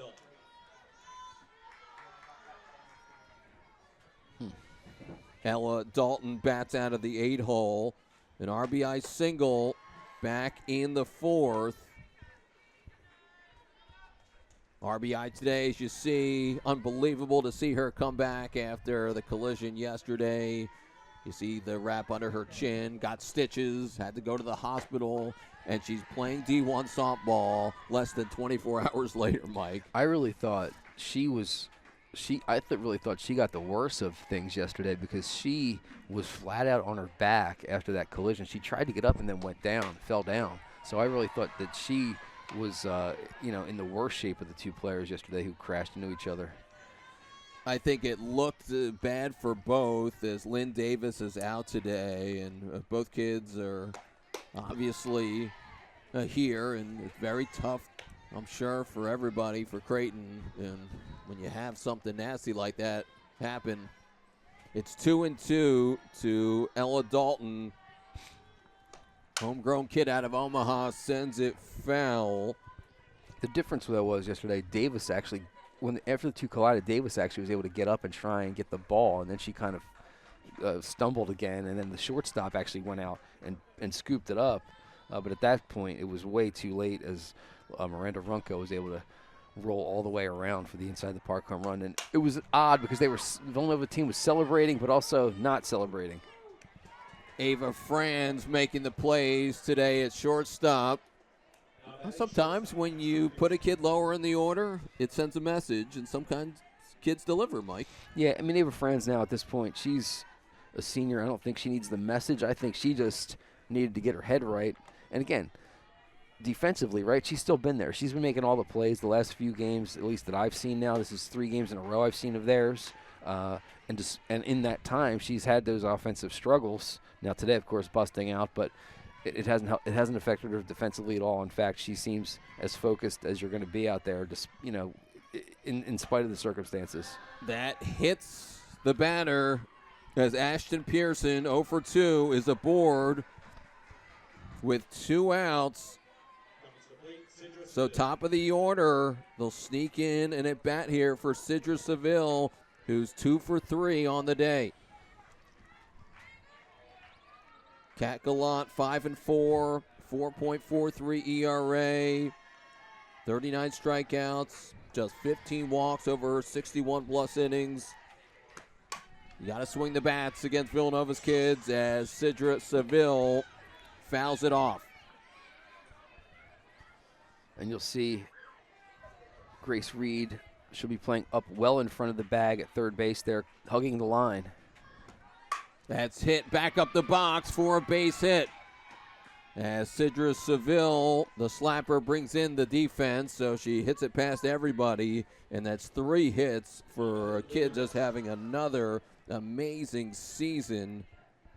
Came into the day hitting .403, so, think about that, where she stands now after going 3 for 4. Nothing but keeping that average on the rise. Seville hit over 400 in conference play a season ago. Cacalant, the junior out of Connecticut, fires it into Lily West out of the Oklahoma City region in a 4-4 tie. With Mike Shute, I'm Nick Montagna. Great to have your company here from Philly. That's off the hands. Ava Franz, a knuckler, but she throws out Lily West to retire the side. No runs and 2 left as we'll head to the bottom of the 6th in a tie ball game.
We just had a scoring change on the Brooklyn Ostrowski RBI double into center off of Ella Dalton's glove. It has been switched to a single and an error.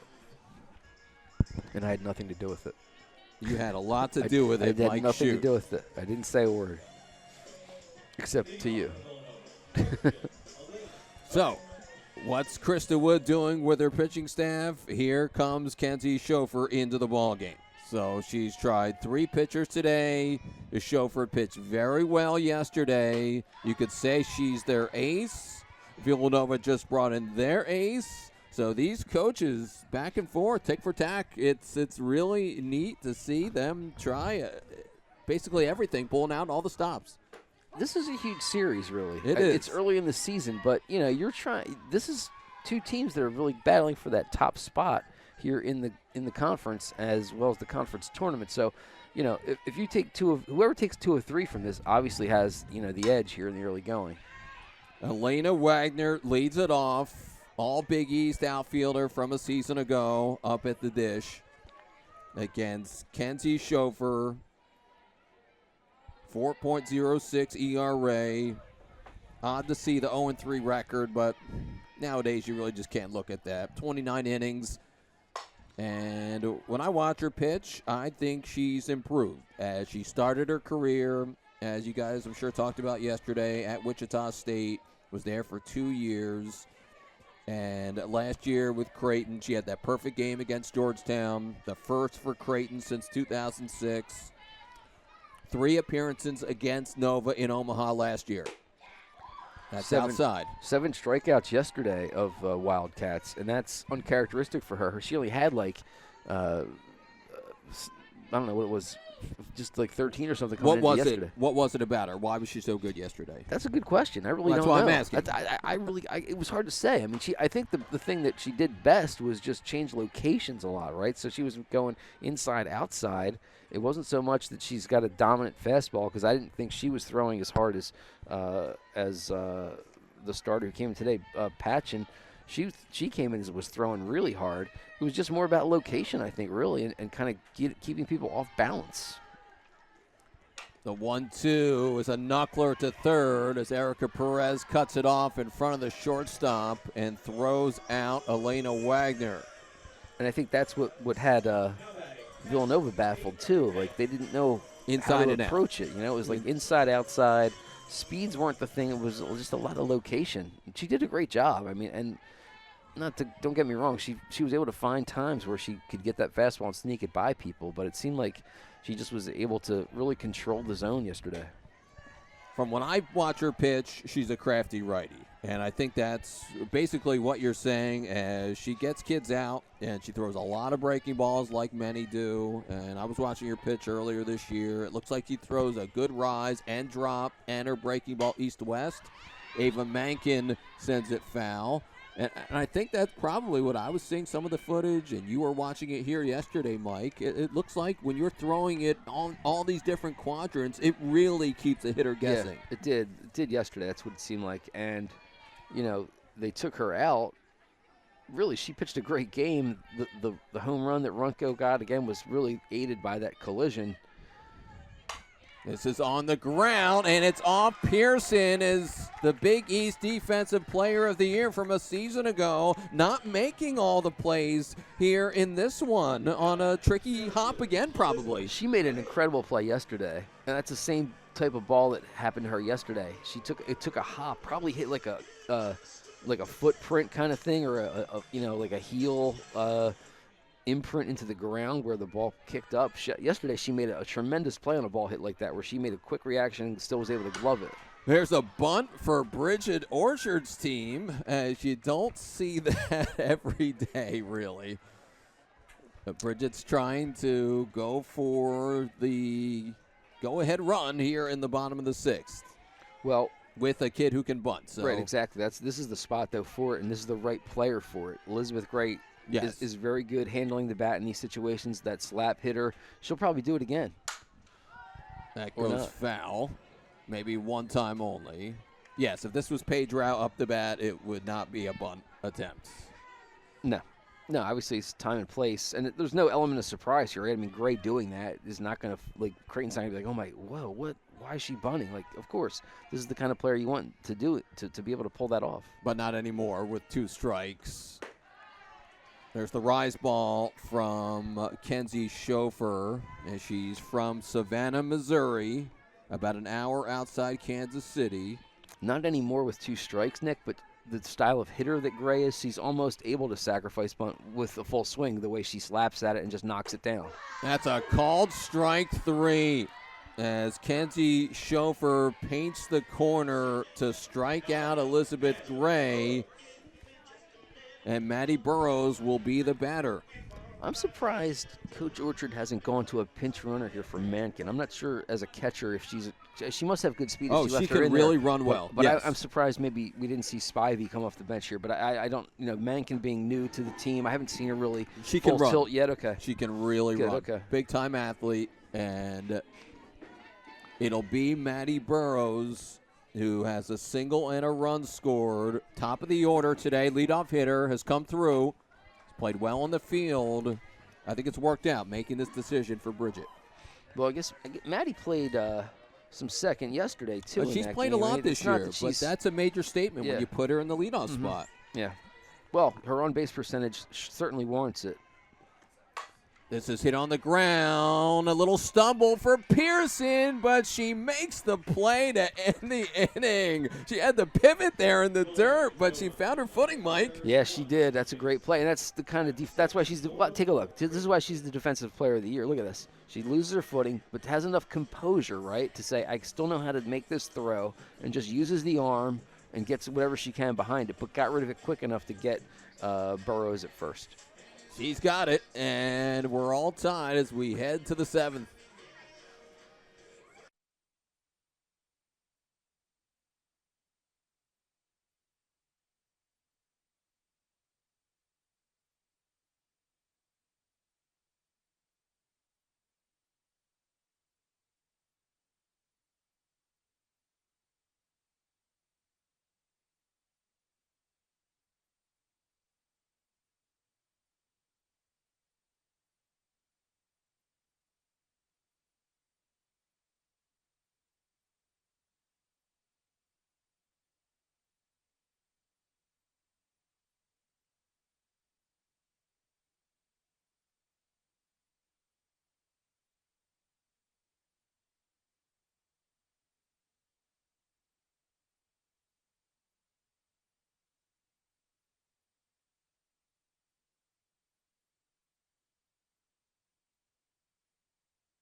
More hits for Villanova as we move along here.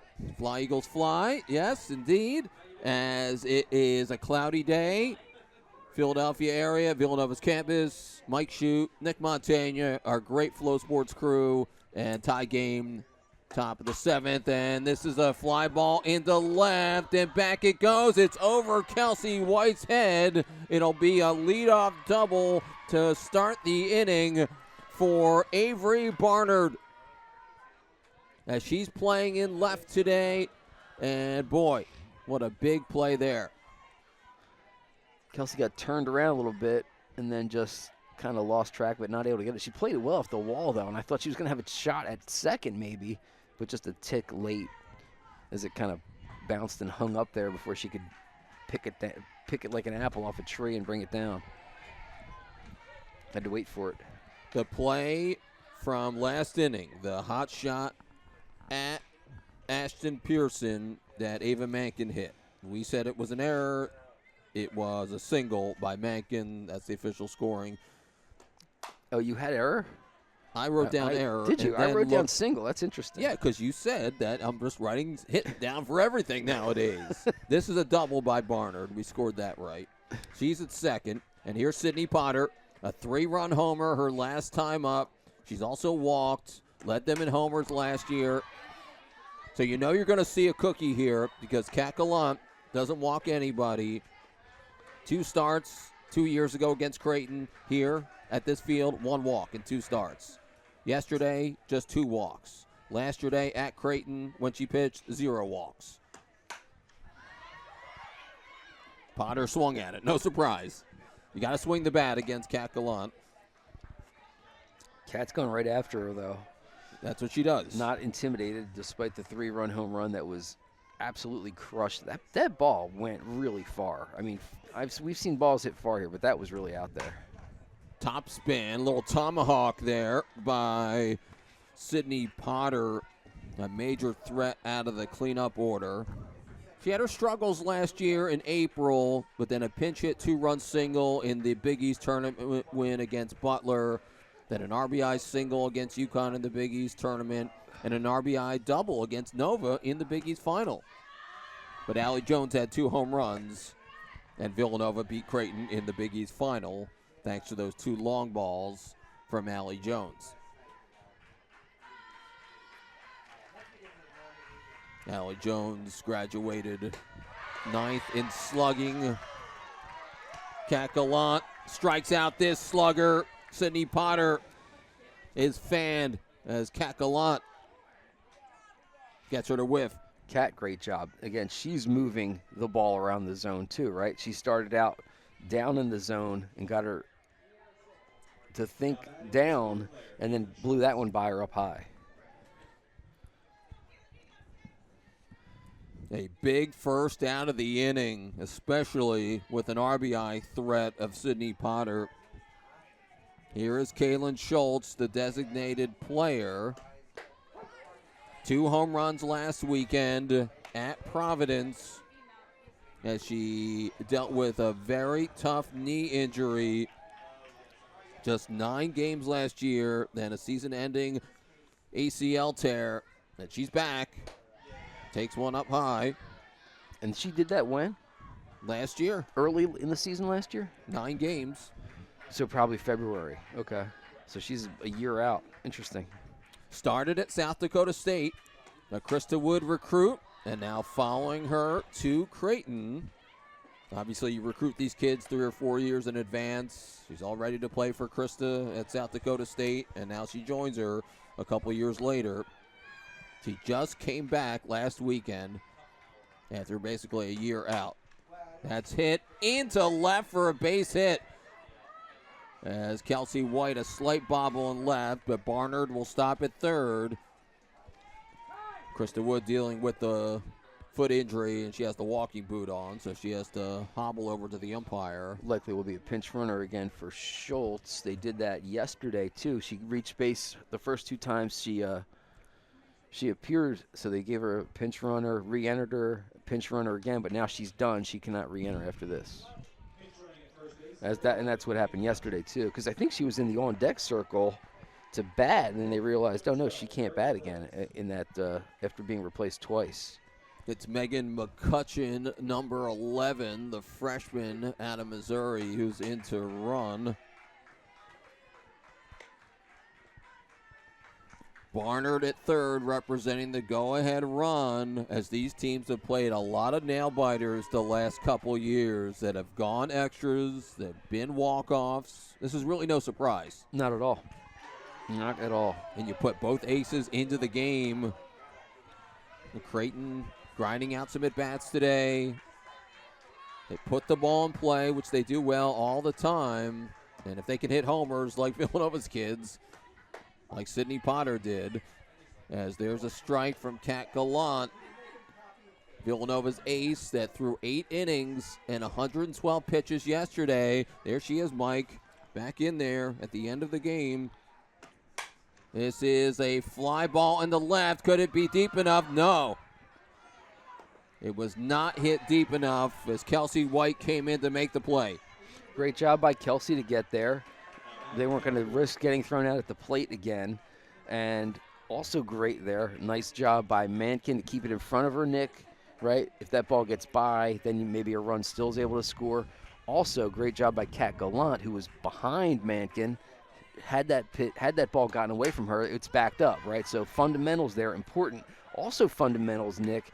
What if I'm Creighton? I might have tried to get my pinch runner there, the pinch runner they just brought in, what was it, McNichol, number 11? McCutcheon, I'm sorry. Yeah, if they would have been able to bring her in, get her to second base somehow on that play, she should have been tagging and see where the throw went, minimally, to get into the scoring position, because a hit here puts you up 2 instead of 1 then maybe. Hannah Poole had an RBI single yesterday. She's up there 1-1. And I'm not blaming the pinch runner there for that maybe choice, because I think the coaching staff, the first base coach, should probably say, hey, hold the bag, and tag when she sees that ball. Your natural inclination is to go halfway in case it drops, right? But in that case, I think you want to maybe try and get yourself the best opportunity to get into scoring position. A called strike to even the count at 2-2. This is huge here for Gallant and for Villanova. They can get out of this scoreless. It's walk-off time. Swing and a miss.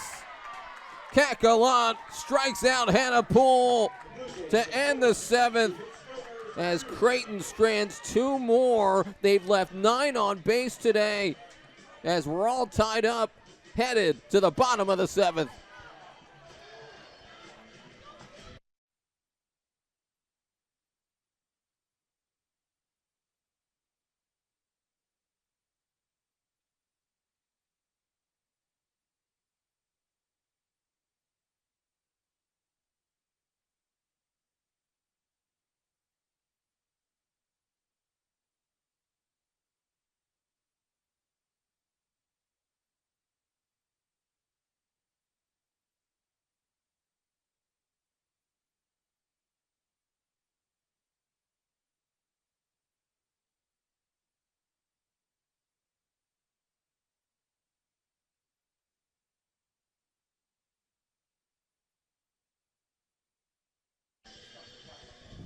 Bottom of the 7th. Walk-off wins in the series. Villanova yesterday against Creighton, Game 1. Villanova 2023 here, Game 1 against Creighton. The Blue Jays, 8 innings last year, 8-7 walk-off Game 1 win at the CU Sports Complex. Okay, here we go, another close one with the Jays and Cats. No surprise. No, not at all. And these two teams are, like we said, they're going to be battling for that number 1 seed in the Big East tournament, battling for the Big East regular season title. Miranda Runco leads it off as she had the walk-off hit yesterday, but it wasn't off of Kenzie Schofer. They made the pitching change late yesterday. Mike, you were here. Yep, that was Patchen who came in. They've been pitching to Miranda Runco this weekend, whereas Laura Valentino for UConn last weekend elected not to pitch to Runco. So it should be interesting what each Big East coach elects to do, because clearly she's the major threat right now. And Runco pops it up, and there is Ashton Pearson. She's had a busy day. Here's Brooklyn Ostrowski.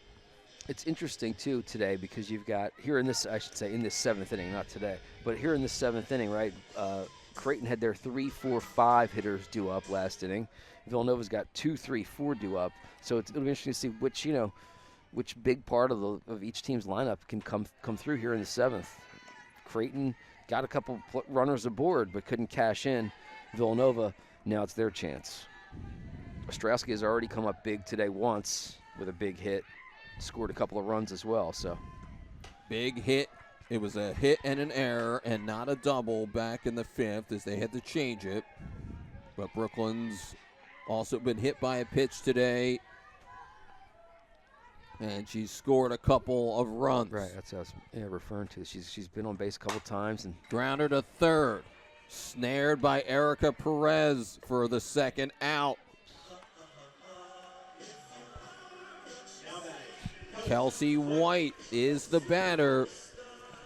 She had the big hit in the Big East tournament last year against St. John's with a walk-off RBI double. How many big hits has Villanova had in the Big East tournament over the last 4 years in crunch time? Kelsey White attacking and pops it up on the first pitch. We're going extras. Again. 8 innings again between Creighton and Villanova.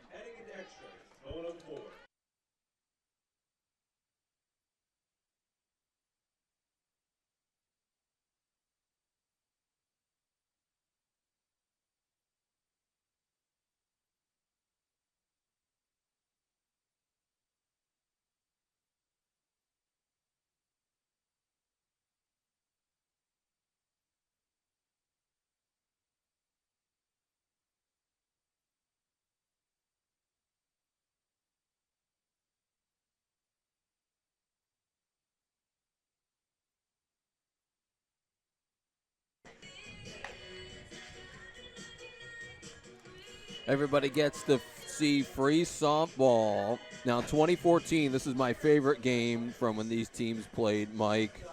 From the 7th inning to the 15th inning in Omaha, it went scoreless. And Kate Poppy, Villanova's all-time strikeout leader, had 15 strikeouts and no earned runs over 10-plus innings out of the bullpen. And Benka Shankstrom, the great Creighton pitcher, had 16 strikeouts and no runs in her relief effort. Incredible. Yikes. Do you think we're headed for 15 or 16 today? I hope not. You have room in your scorebook? Sure. You have to the 15th, but not the 16th. Yeah, it goes to 15. We can't go 16 innings because of Mike's scorebook. I could probably use this column here. I could probably get squeezed 16 in. Mine only does 10, so that's what the local store gets you. This is popped up foul. Here's Ella Dalton. We didn't know if she'd be playing today, but we got the lineup, and they said she's a go. RBI single back in the 4th.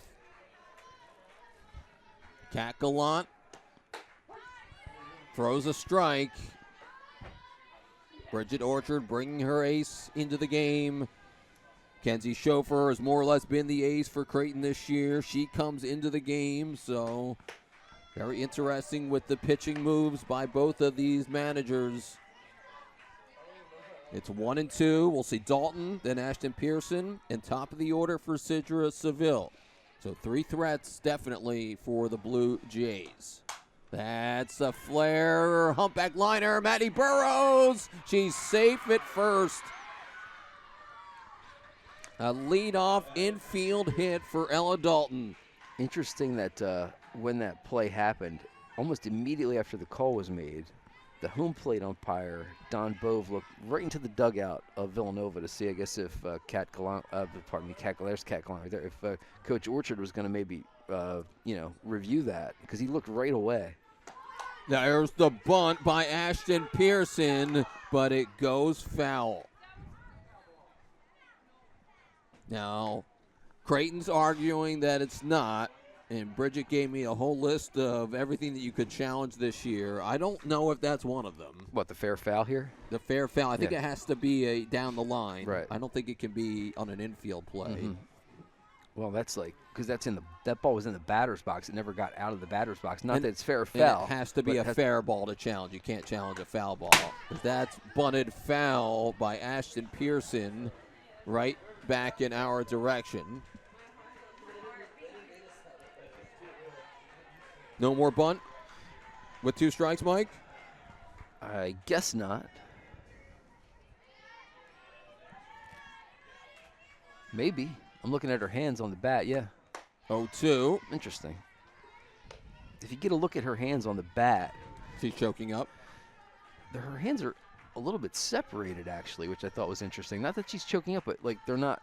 See, there's like a gap between her. That's hit on the ground to second. Burrows to second for 1, but not in time to get Pearson, as plenty of these Blue Jays can really run. Fielder's choice. Maddie Burrows has been excellent today. She's been good at the plate. She's made all the plays defensively. If there was ever a chance to get a double play, that was the kind of ball that was hit because it was right at Burrows. She had a little, I think, trouble getting out of the glove, slowed up the chance for a good transfer. And, of course, we've talked about the speed of Pearson, so there was no question she was going to be able to beat that out. And Sidra Seville is arguably their fastest kid, who has 3 hits today. Ping. One of the deadliest Right this way. slappers in the conference. As she sends it foul. Led the Blue Jays in hitting last year. All Big East tournament team. As Seville went 7 for 15 with 4 runs scored. Keeps on getting on base. It's 18 consecutive games in a row that Seville has reached base. She had an 18-game on-base streak before that. So she ended one. She had to start another, Mike, right? All good things must come to an end, Nick, at some point. Sidra Seville pops it up foul.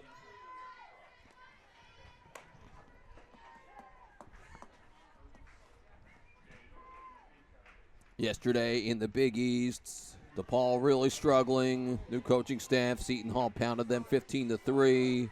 Butler won a close one in Providence, 3-2. Ground ball to third. Grace Ree goes to second for 1.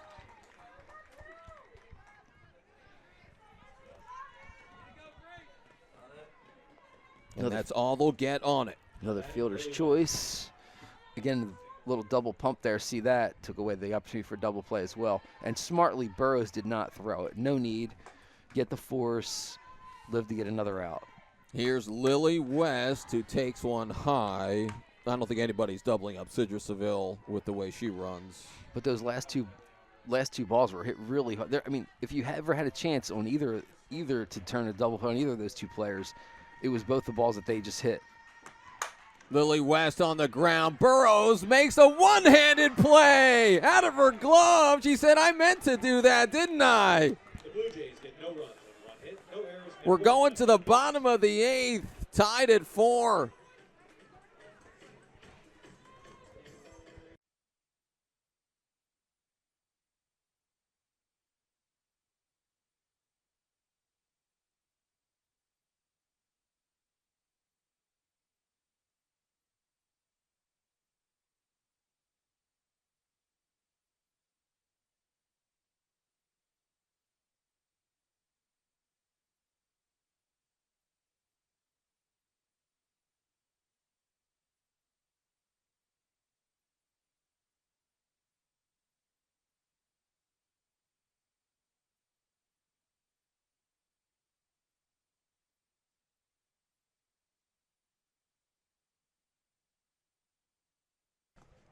Bottom of the 8th, and Ava Franz, who had a walk-off hit against Creighton here 2 years ago, she supplied the offense today, Mike.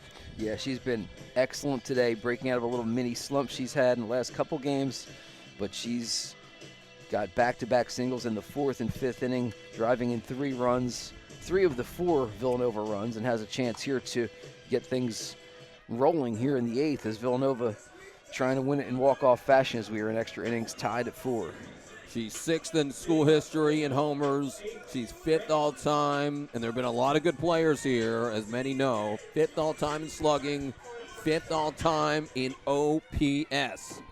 on base and slugging against Kenzie Schofer, the senior from Savannah, Missouri, who pitched well yesterday. They stay out of Franz's wheelhouse to start the inning as she's 2 for 3. She struck out Ava twice yesterday. This is a fly ball into right. Back goes Seville, and Sidra makes the catch for out number 1. Fran's got a good swing on that. Just got under it a little bit. Ball's carried a little today, but not a whole lot without any wind and a cooler day. There hasn't been a lot of great contact. These pitchers bring a lot of spin, so that's why it's a little tricky for some of the infielders. These balls are hopping and bouncing all over the dirt today, frankly. Kenzie Schofer, 2 years at Wichita State. Last year had the perfect game against Georgetown. Swing and a miss by Grace Reed, big-time recruit for Nova. Now you have a couple of young third basemen in the mix with Jacqueline Mora and the sophomore Grace Reed out of New Jersey. I love Grace Reed's arm. She really has a gun over there at third base, and she is. We saw it yesterday on display a lot, and she had a couple nice throws today, especially that one on the would-be double play that they weren't able to turn. But she really can fire it. Grace Reed homered last weekend. Obviously has all the tools like Mike Singh. Has speed, power, arm, defense. Can hit for average. 3-1. That's ball 4. So a 1-out walk.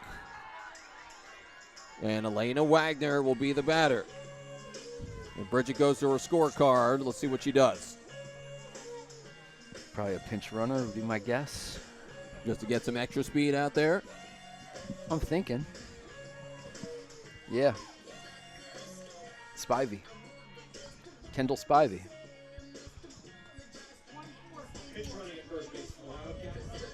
So Bridget Orchard brings in the speedy Spivey to run at first.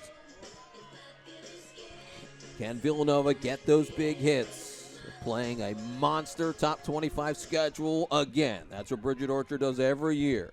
Makes these kids better in these big games like we're seeing here. Makes you battle tested, as they say. But just 2-11 if you look at numbers with runners in scoring position this year.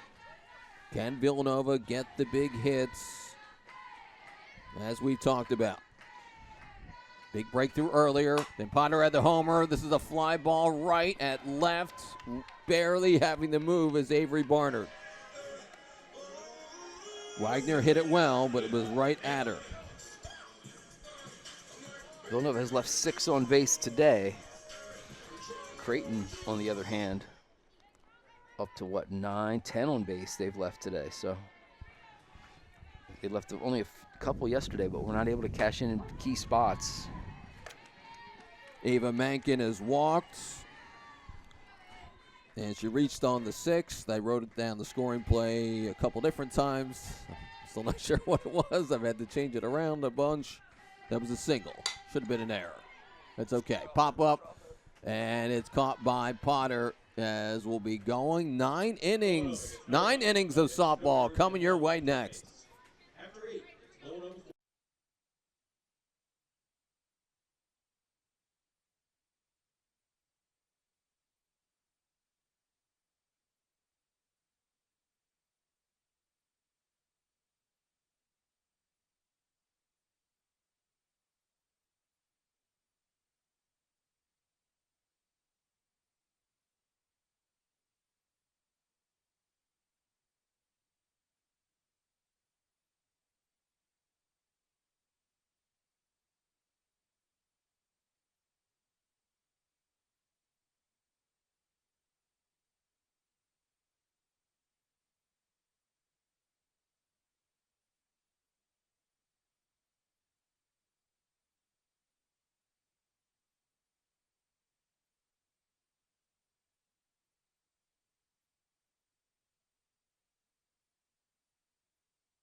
Middle of the order due up for Creighton. Leading off for Creighton, Avery Barner. They're 1-1 in extras this year. Of course, that tough loss to Nova yesterday. While the Wildcats are 1-1 in extras as they played really well in that game against Clemson. This is hit very well into right, and it's caught by Elena Wagner to start the inning. As Barnard sent a rope her way. How about that shoot? Yeah, good work by Elena Wagner. Villanova's defense has been good today. I mean, they have been charged with an error, and that was on the pitcher. The starter, of course, Coburn, who couldn't handle a little ground ball back to her, just muffed it and then kicked it away. But they've been good defensively all 3 games I've seen them so far this season here in this past week, between Monmouth and then these 2 against Creighton here to start this 3-game series this weekend.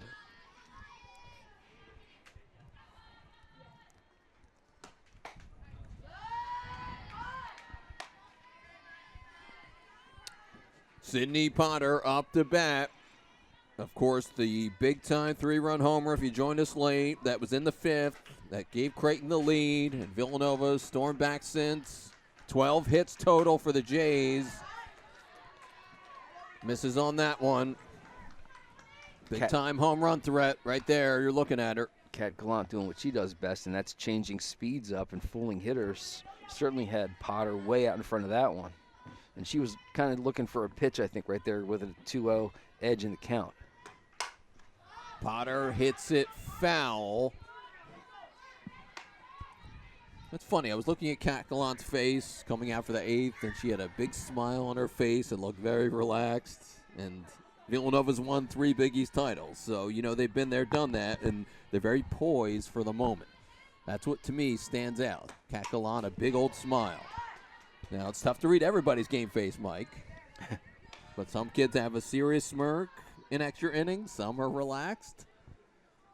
I'm guessing the relaxed players, maybe it's an edge. Sure. Just play. Don't worry about it. Do what you do best. That's a good pitch. Potter sends it foul. There's nothing else Potter could do with that pitch besides hit it foul, Nick. That's a great pitch on the inside part of the plate. She's either going to hit it foul or hit weak ground ball back to the mound or towards the right side. The team with the bye in the Big East this week is UConn, as they had 2 at Tennessee yesterday.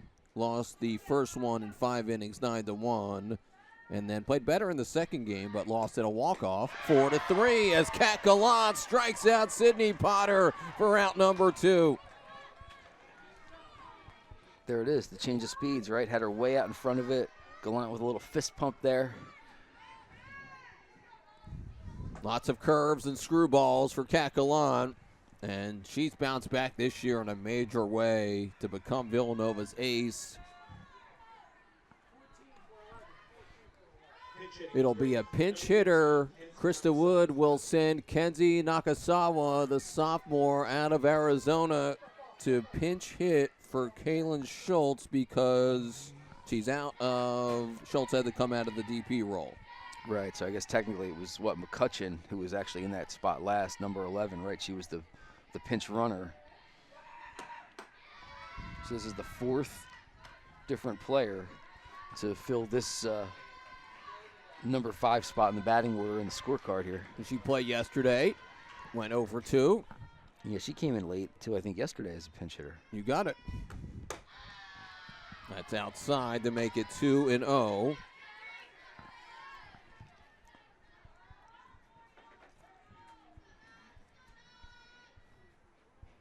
Kat Gallant, 3+ innings, 3 strikeouts, no walks, grounder to second, and Villanova makes the play again, and 1-2-3 go the Blue Jays, Mike.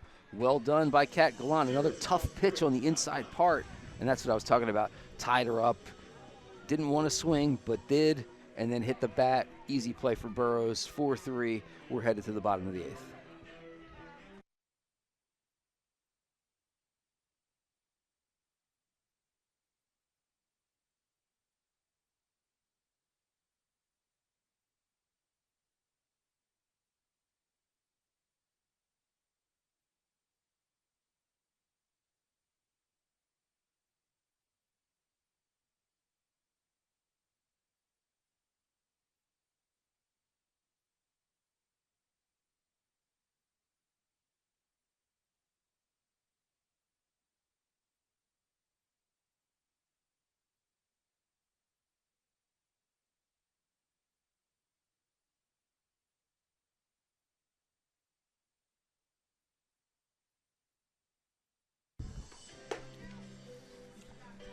Kenzie Schofer will continue for Creighton. Cloudy and overcast here on the main line in Philadelphia for this 3-game series. And Villanova will get a pinch hitter. Jackie Moore, the freshman out of Long Island, will come in to pinch hit and has a lot of power and thunder. And another classic Bridget recruit, of course, has pop. Mike, what else? It'll be interesting to see what they do after this, though, Nick, because that'll be the second time Gray has entered and re-entered the game now, so she won't be able to return to center field. So I guess Bridget's figuring we're going to win it here. Well, once you get into extras, you start to make moves, and I kind of understand it. Oh, I understand it, but I'm just, it'll be interesting to see what the next move is then, right? Yeah, you have other kids that can play in different spots, so in extra innings you move pieces around.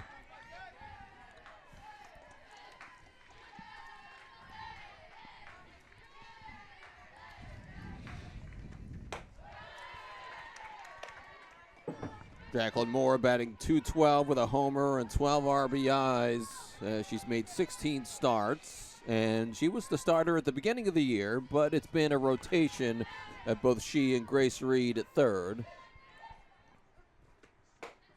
That's on the corner as Kenzie Schofer has pitched pretty well this weekend, many could say. 3 innings thus far here in this one with 1 walk and 1 hit allowed. Has thrown strikes without making mistakes. Throws her a drop there. It's a full count to Jackie Moore, but Maddie Burrows on deck. You can see Creighton's pitchers. They worked on their walks and yielding fewer and challenging more hitters. This is off the hands as it's popped up in the center. You know you have a good defense behind her for Creighton, so throw strikes if you're Creighton's pitchers. Easier said than done. Absolutely, and that's really both teams. That's really what they want to do, and let them put the ball in play. Well, not last weekend. Boy, they really pitched around Villanova when UConn plays Villanova every year. Yeah, it's they seem to loads of walks. It seems to be the MO for UConn for some reason. Here is Maddie Burrows, who's had a terrific day. Leadoff spot, second base, single and a run scored. Made that outstanding one-handed play on purpose, I'm telling you. Yeah, it popped out of her glove, and then she was able to she did bring that it back all in, the way. snag it. That's what she meant to do.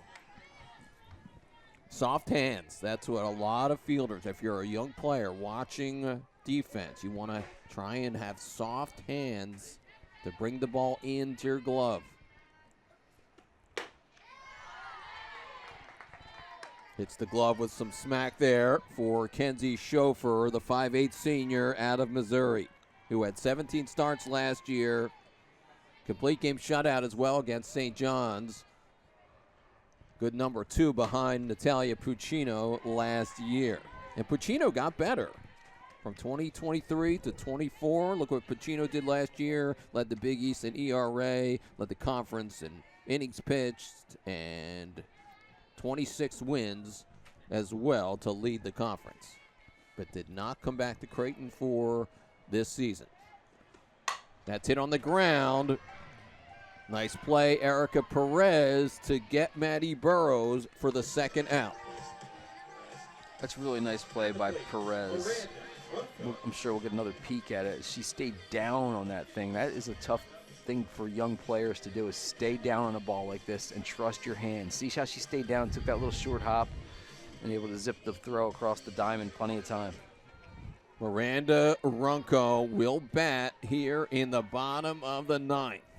Has a ring to it, doesn't it? Walk-off hit for her yesterday, and I think everyone in the Villanova dugout, you see all the women standing up, they're ready to maybe see another one today. There's a strike, and they pitch to her. That's been the constant theme today, Mike, is this weekend they've been pitching to Miranda Runco, and now she's made them pay a bit. It's 0-2. Chauffeur throwing strikes. Checked her swing. She did not go. What a mega recruit for Villanova. And she pitches a little bit too. We graduated a lot of power. Now she's the new kid to take over. The 1-2. Sees balls and strikes actually really well, and that makes it 2-2 to the new star, sophomore Miranda Runco. You see Chauffeur, last couple pitches, she was inside, outside, trying to move her eyes. Swing and a miss. She struck her out, and Kenzie Chauffeur getting it done here on the main line as we're headed to the 10th, Mike.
These teams have played extra innings a ton over the last couple seasons, or it's come down to the final at bat, and now we've had to reset the scoreboard as well.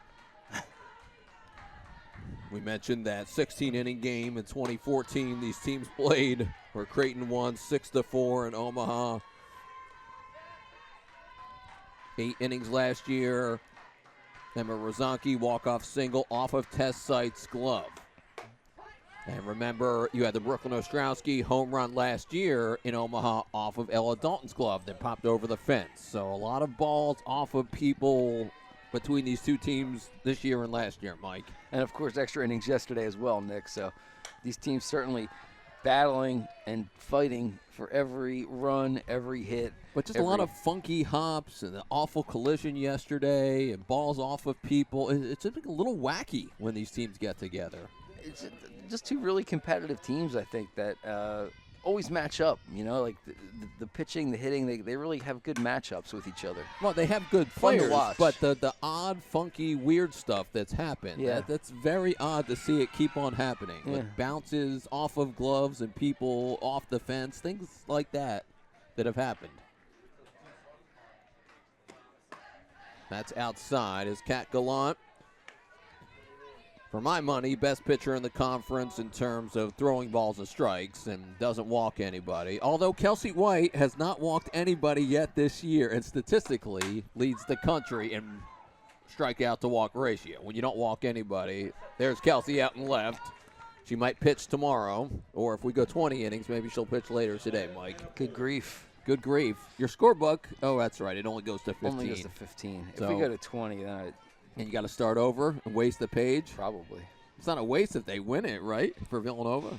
It's not a waste either way, I guess. Well, it would be a waste. I'd hate to have, like, extra innings on another page. That's too much You for got Mike 15. Shute. Oh, you know, it's limited. I only have 150 games in this scorebook to fill. Here's What am I Hannah gonna do? Poole. It takes a strike from Kat Gallant, the junior out of Connecticut, has become Villanova's ace. Villanova looking for their 11th win of the year. Have won the Big East Championship 2021, 2022, and then last year just keep on getting even better, which for some people, how can you get better? You graduate page route. Well, they just keep on getting better. 33 wins last year, 19 wins in the conference, their most Big East wins ever. pop up to Maddie Burrows. Bit of a new look team for Nova. Coming to the plate, Ella Dalton. Here's Ella Dalton, who will get in at bat here.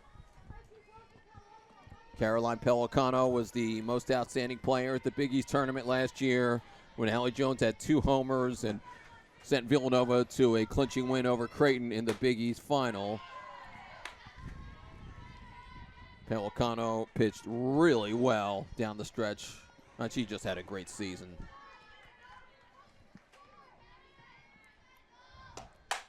Oh!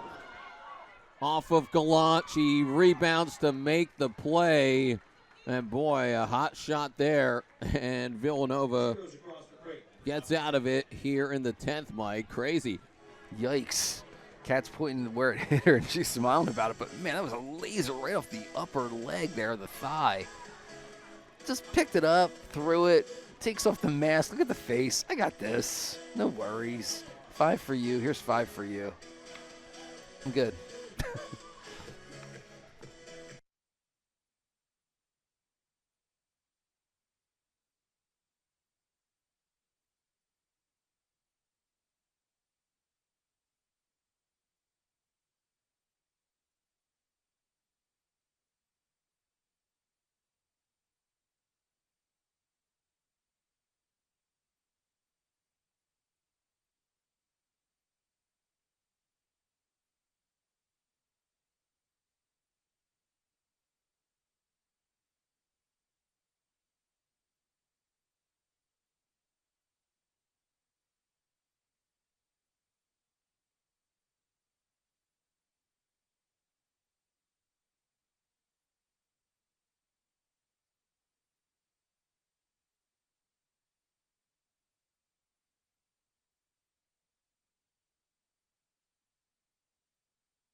There's your line score. Each team has that offense. Brooklyn Ostrowski with a big D1 pop-up there over to first. Sydney Potter makes the catch. Middle of the order in the 10th. And now we'll see Kelsey White, who has a hit today.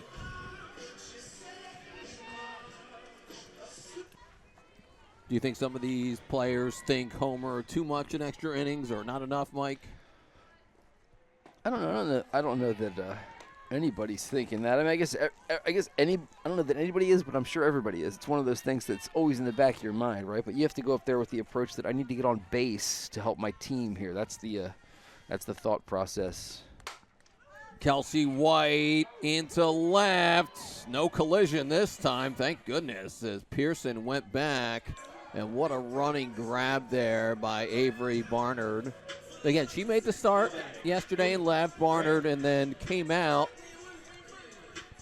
And obviously it was the unfortunate collision yesterday that happened late in the game, of course, with Lynn Davis, who came in for Barnard, who makes the play there. And I think that was on the mind of the shortstop Pearson, too, because she ran out there and then you saw her peel far away from the left fielder to avoid any kind of contact. Ava France, 2 outs. 3 RBIs today for Nova. So obviously, Kenzie Chauffeurs had her way with Villanova's hitters this weekend. I think as they always say, just keep you off balance. Throwing lots of different pitches up there. Lots of breaking balls. There's another breaking ball. Hit foul. Sidra Seville can't come up with it. It's a foul ball, so you're not expected to make those plays. Gives Ava Franz, though, another chance. They're the plays, though, Nick, that win you games, right? You make that play, you take away the opportunity for Ava but you're not Franz to hurt you. supposed to make that play in foul ground. The plays that you're not supposed to make, though, are the ones that win you games. That's what I'm talking about. I see what you're saying, partner. Here's the 1-2. Now it's 2-2. We'll see if they challenge her at all here with Grace Reed on deck. As Franz, an all Big East performer, 6th most homers in Villanova history. Here's the 2-2. Rise ball. Now it's full. With the sophomore Grace Reed on deck. Fran's out of the 5-hole today instead of the top of the order. And she's responded, breaking out of a slump. And here's the 3-2. It's a fly ball into right center. Ava Franz walks it off. It's another A-bomb, and Villanova beats Creighton in 10 innings. Long ball, Villanova again, game winner. And frankly, Nick, I thought she was going to do it in the 8th when she was leading off that inning. But instead, she does it in the 10th with 2 outs rather than leading off. Her second career walk-off hit against Creighton on this very field. And she did it 2 years ago, and she strikes again on Cancer Awareness Day, where her mom lives throughout the first pitch before the game. Ava ends the game as daughter goes yard for her mom. V's up, and Villanova has won the first 2 games of this series in walk-off fashion. Mike, wow, what a start to this series. Pretty cool all the way around. I mean, that's good stuff. I hope either Ava Franz's mom got the ball at the beginning of the game, or she should get the one that she just hit now. Somebody should give that to Ava's mom. 26th career home run for Ava Franz. Boy, I think maybe they found her sweet spot there in this spot of the order. And Nick, you go back to what we were talking about on that foul ball down the line, right? That the right fielder down there, Seville, couldn't quite get to. You called reel it, in, right? You called it. She catches that. Ava Franz doesn't hit the home run, and then Creighton's batting in the top of the 11th right now instead. Another Villanova home run. That's 320 home runs in the Bridget Orchard era as they just pound them out constantly. 12 hits for Creighton today. Villanova had 8, but Creighton left 10 on base today, Mike. Another talking point. For sure. Absolutely. Yeah. Not getting those key hits when needed. And, the longer you let Villanova stick around, they're going to win. They're going to find a way to win and find a way to beat you. And they do it in multiple different ways. And today, it's a walk-off home run in the 10th. Ava Franz. Who else? I mean, that if you got to pick somebody in this lineup to have at the plate in that kind of situation, I think all the players on the team are going to point to her first and say, "You do it. You're our leader. You're our star." They stayed away from her, so she hit it the other way into right field, didn't she? For sure, yep. Down and away and just went with the pitch, got a good hard swing on it and ripped it over the wall for the win. And Villanova now going to win the series. And then, now an opportunity tomorrow to get the sweep, which would be really enormous for the Wildcats, especially considering, Nick, they've trailed in both of these first 2 games. So come from behind wins both times. Third win in the Big East, 11-13. Creighton drops to 1-4 in the Big East, but it's early.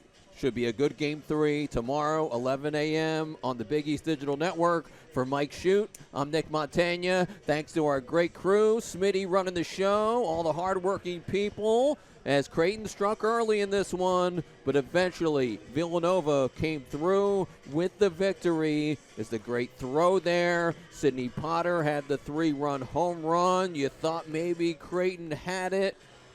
What a game, Shute. Another good one between Creighton and Villanova, and expect more insanity tomorrow. Thanks for watching us on the Villanova Sports Network as Ava Franz says bye-bye, and Villanova says see you later. Wildcats win it in extras. Thanks for watching, everyone. Thanks for being with us on the Villanova Sports Network.